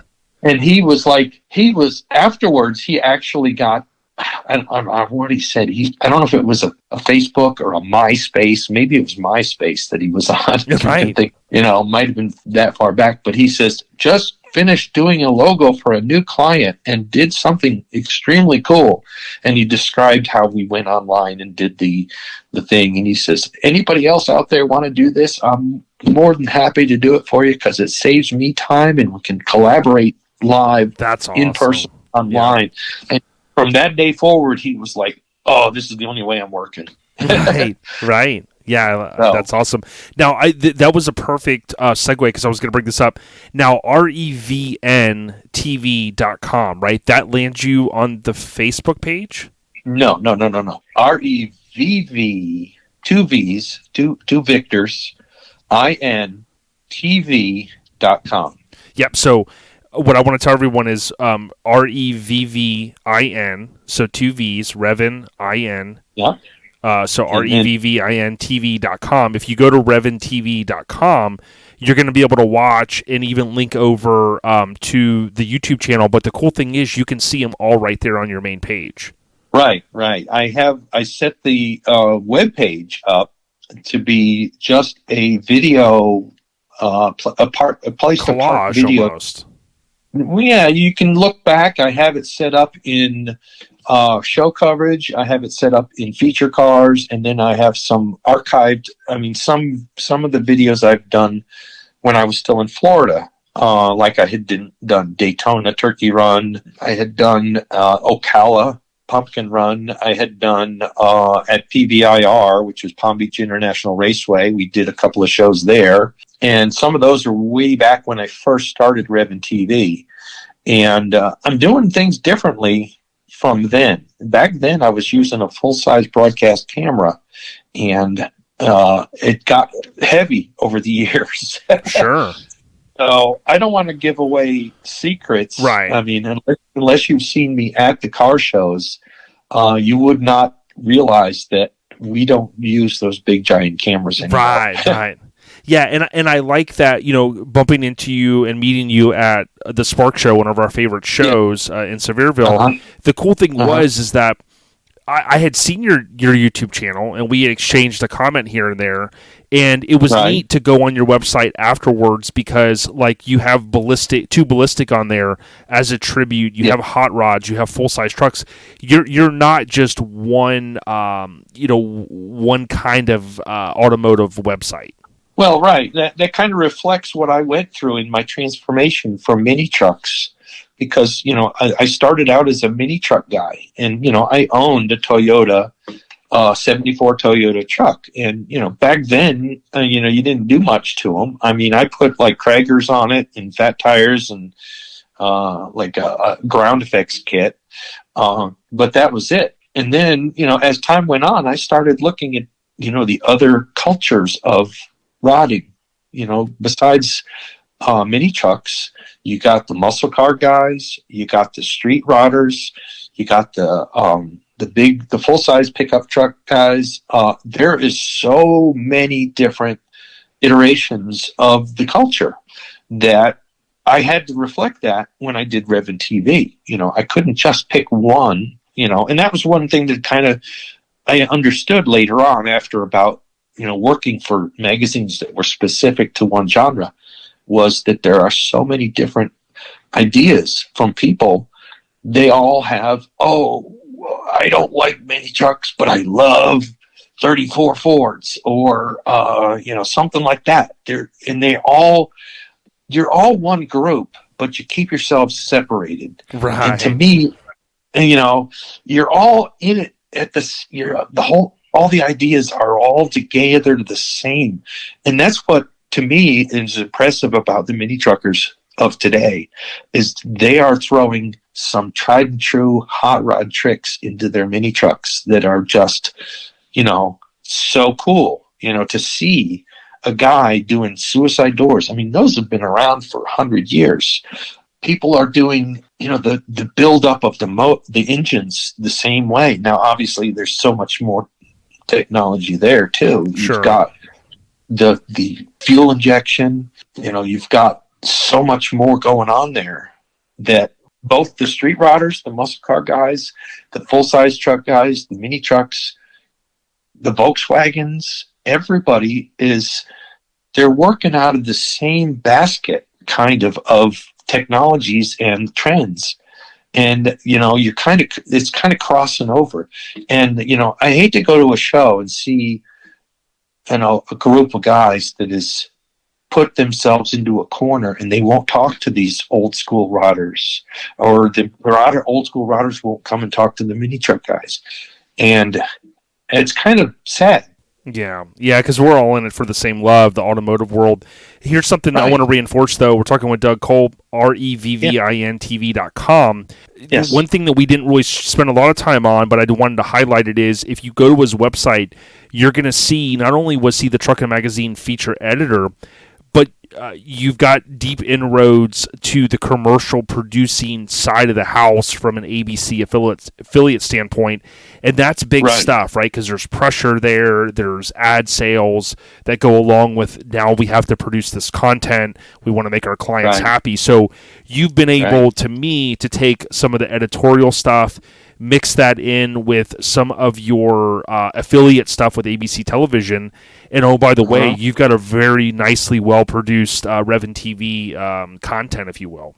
Yeah, and that's part of it is, after going through the broadcast industry and learning the ins and outs of content creation and editing for impact, that, it carries over into what you see on Revin TV, because it's gotten really easy for people to do videos that they're not applying the basics a lot of times. And I don't want to say that I'm better than anybody, because everybody's got their own style. Sure. But my influence, it comes from television, commercial work, and news, where you had extremely limited time frame to get your message across. Talking sometimes a minute or 2 minutes, right? I mean, we see kind of that things are a little sped up on TV, right? Because you got to keep their attention. Yeah, you keep in mind that television only has so much time,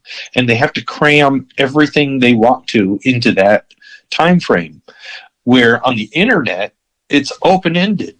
You can go 1 second to 2.5 to 3 hours if you really wanted to. Sure. But the one thing about Google Analytics and YouTube Analytics and all that is they track viewer retention down to the millisecond in some cases. And you can see where most people's attention span these days is very minimal. Yep. So it's great. If you got time to sit there and watch an hour-long, video on how to weave a basket, but not everybody does, or not everybody wants to spend an hour learning that. Right, and they get bored very quickly. So the whole idea is to catch their attention right off the bat and keep it. And I'm guilty of it. I want my videos to go for longer, but I'm like, I know I can't do that. So I have to make it fast-paced. I have to make it engaging and not very long. So the longest one I've ever done is 17 minutes, and I feel like that was way too long. But you get to a point where you need to keep it so short that your editing becomes quick and fast. And it's funny because I just did a video for Dave Hoke out in Townsend, Tennessee, and he does a show called the AD Nationals, which is all about the early 50s, late 40s to early 50s Chevy trucks, and which were at the time called ADs for the advertising that was focused on advanced design. And that's what they were calling them, were ADs for that short period of time. That's what they were AD trucks. So if you ever see that, maybe I've imparted some knowledge Heck on yeah. you. But ADs are the rounder version of the Chevy trucks from 1948 till 55. After that, they get a little more squared, squared off. And they're at that point, they're just called next gens, or, type 2s, or whatever you want to call them. Sure. But I just did a video for that show, and it incorporated some of their crews as well as the show itself. They do a cruise through the Smoky Mountains on the Friday night before the show, which is pretty neat if you think about it, because you see line after line of these just beautiful AD trucks, and they're all cruising down the Foothills Parkway. It's pretty neat. But I did this whole video for him and sent it out to him. And the first thing he said was, "Wow, that's some fancy editing." That's awesome. I know, and that's what you're gonna get if you guys just do me a favor. Check out revvintv.com and show Doug some love. And yes, if you I appreciate it. Not only check out his website, but when some of these videos will link you over to the YouTube. Just subscribe there as well. I know some of you guys want to go right to YouTube sometimes, but going to the website makes it kind of nice and curated for all the content. But Doug, Yeah. dude, it's been really cool chatting with you. Is there anything else that you think we maybe left any gaps or holes and that we need to hit on? I'm sure there is, but we're already at an hour and 22 minutes. So Yeah, and I just want to say, listen, we salute you. I do want to say this too. Our friend Ed is a great guy, a big supporter. He mentioned, I was texting with him this week, and I said, "Hey, what do you want me to bring up?" He said, he didn't know all the history that Doug had with Mini Truckin. He recalls at shows that you would stop and talk with these guys, and he said, for all I knew, he was just another Florida photographer submitting photos. He said one time you saw him with a camera and video camera on a tripod and asked, who I was and who I was shooting for, and he said that, you guys kidded around, and, he just really appreciated, kind of how kind you were, and that you weren't bigger than, the local enthusiast, if that makes sense. Yeah, well, I learn from every encounter I have with, enthusiasts and owners and builders. And so to me, talking to you guys is an education, learning, how did you come up with that idea? What are you doing here? What is that about? Everything is an education to me. So I guess I go out of my way to find people that have done something unusual and find out where they got that idea and why they did what they did. And then exactly what the effect of it is too. Because, sometimes an idea is a great idea, but it may make things worse. So yeah, but like you said, if there's that old comment, or I'm sure it's a quote, it's like we never stop learning.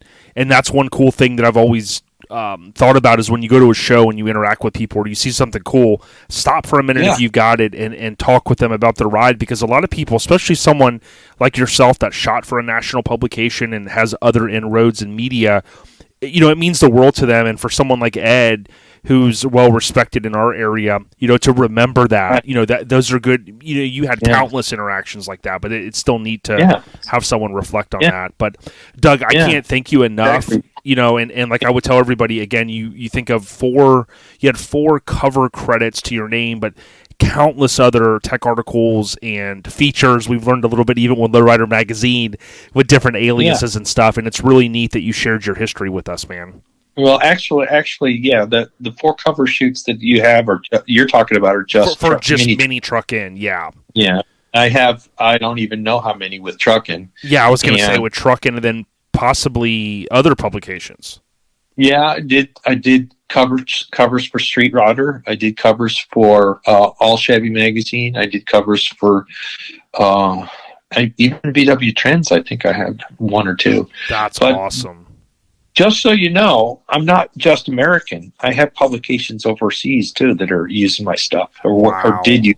I had a Japanese magazine use one of my shots that was slated to go on Truckin', and then a German magazine actually was all about the neon stuff. They wanted to know about the neon, so it was it's just so funny, you know, when you get into this, the reach that you have all over the world, and it's unique and unusual at the same time. It's just, you know, you just never know what's going to come about. Even you know, just a quick shout out to Jason.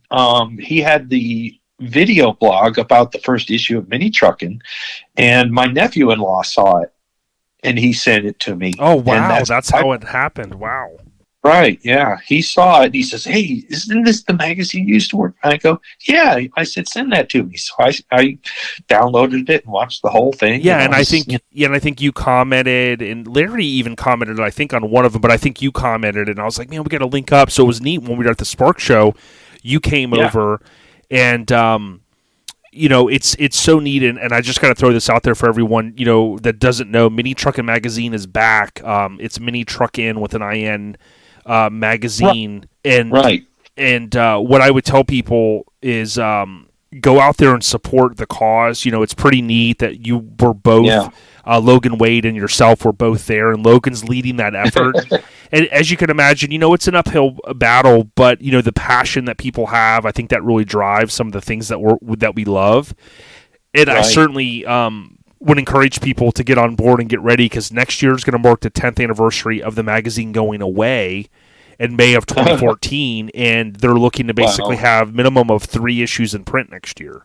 That's the 10th anniversary of Mini Truckin's demise, you said? Yeah, May of 2014 to May of 2024, if that's... But now it's more, as you know, it's going to be more homegrown, you know? Yes.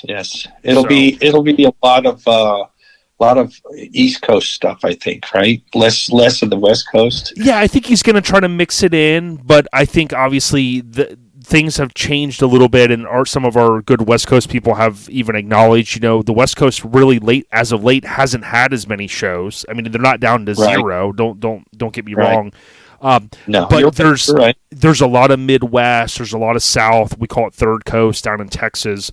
So I think there'll be a good mix, but certainly where Logan and those guys are located, kind of in the Tennessee region, as you know, you can get to like an offshoot of anywhere. So like literally they can go shoot features and hit all these different shows. Yeah.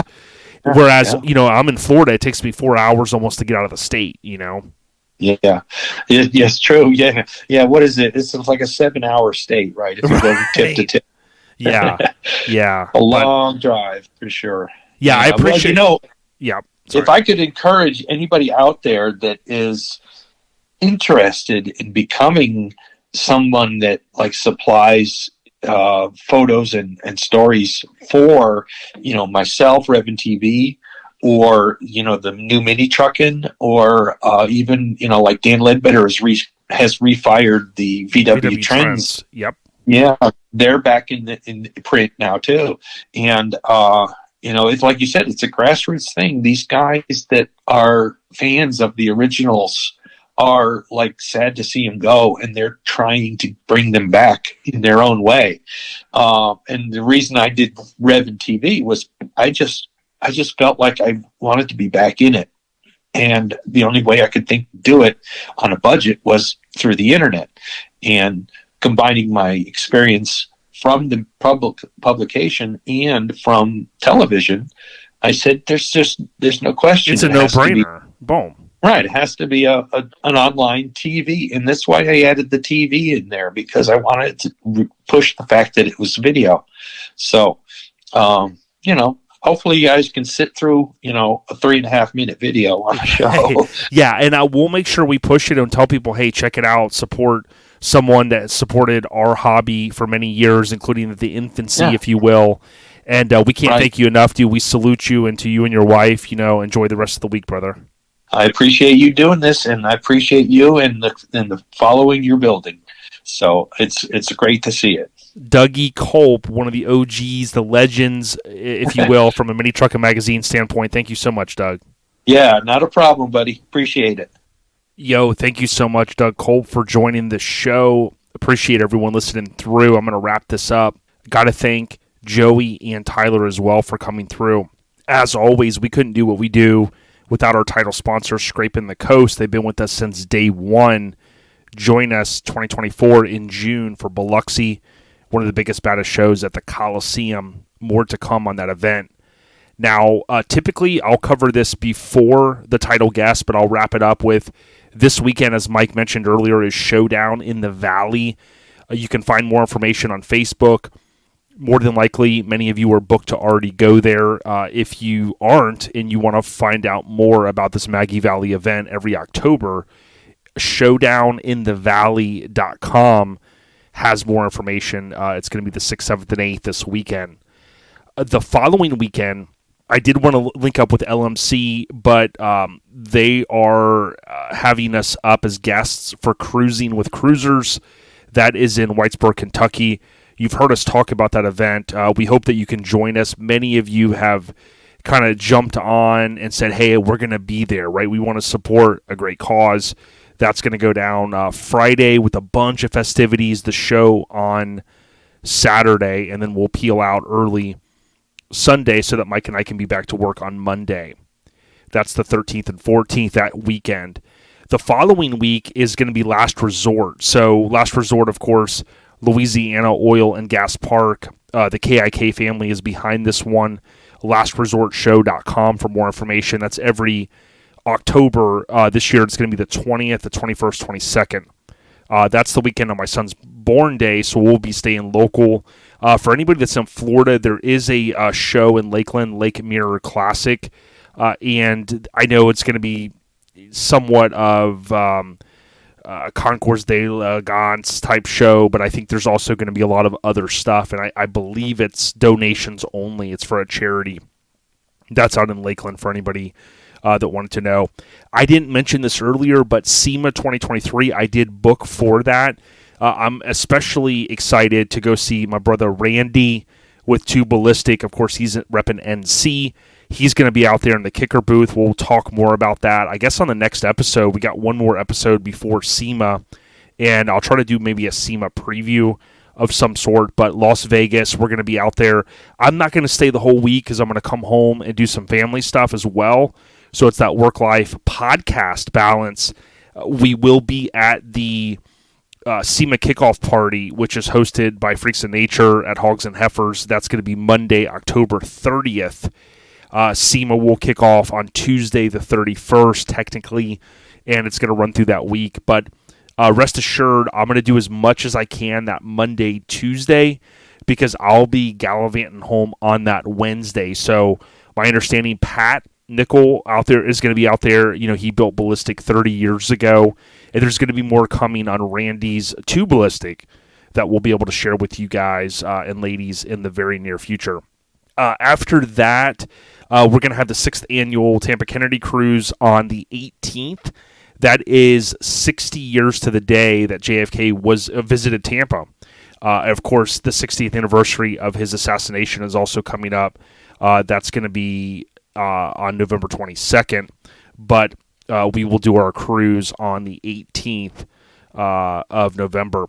Daytona Turkey Run, also known as the Turkey Rod Run, most of us call it. That'll, of course, be Thanksgiving through that whole entire weekend. After that, I think the only other show that's on our radar is the grand finale. Craig and team, that's going to be in Houma, Louisiana, the 8th, 9th, and 10th that weekend. So there you go. The show updates is brought to you by our kinfolk at The Spark Show, as we mentioned earlier, thesparkshow.com. More information coming on their 2024 event, which I believe is going to be their 11th annual. That's always in Sevierville, Tennessee. The podcast updates, the only one that I have is if you're an early listener, we're slated to end our recent pre-sale on that Friday, day one. However, we may extend it through Sunday and submit the order on Monday to Graphic Disorder.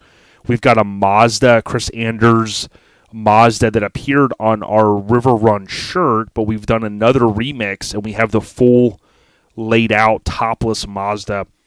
Go to ourlifestylepodcast.com and order one of those. You can get 3 colors during the pre-sale, only 1 color after the pre-sale ends. So if you want the pink or the teal, jump in now. If you want the larger sizes and the tall sizes, we don't typically stock those because we're very, very small, and we don't have the room or the capital to just have tons and tons of shirts in stock. So ourlifestylepodcast.com. Podcast updates brought to you by Graphics Mafia, GRAPHIX, mafia.com, if you want stickers or decals for your business. Last but not least, the Eastbound Get Down FAQ. We covered a few of these earlier with Miggity Mike before he had to drop, but I would just encourage people to go to Eastbound Get Down Show, just how it sounds, altogether.com. You're going to see that iconic graphic disorder artwork at the top, the show schedule, hotel info, sponsors, contact information, you name it. They've done a great job on this website, and you can pre-register for purple, for red, these different areas, the pavilion VIP. It's all right there. They even have the sound side of things, eastboundgetdownshow.com. The Eastbound Get Down FAQs for this week is brought to you by CNS Metalworks. We've told you time and time again, cs-metalworks with an s.com. Also CNS Metalworks on Facebook and Instagram. Chris and team are doing some really cool stuff. We recently heard from Ruben. They just laid out another Impala, super clean. And oh, by the way, it's not on juice, it's on air. So pretty cool stuff. If you want to bag your ride, or if you need AccuAir, Universal Air, bags in general, hit up Chris Burns at C&S Metalworks. Let him know that OLP sent you. We can't thank you guys enough, and the ladies out there, for all the support. Be safe. Rest in peace, Papa Smurf. It's the 6th anniversary this month. It's always tough for me, losing my pops in October, and I'll be thinking of him. Appreciate all the love. Much respect to Doug Kulp and family. Stay on the rise, everyone. We out ya.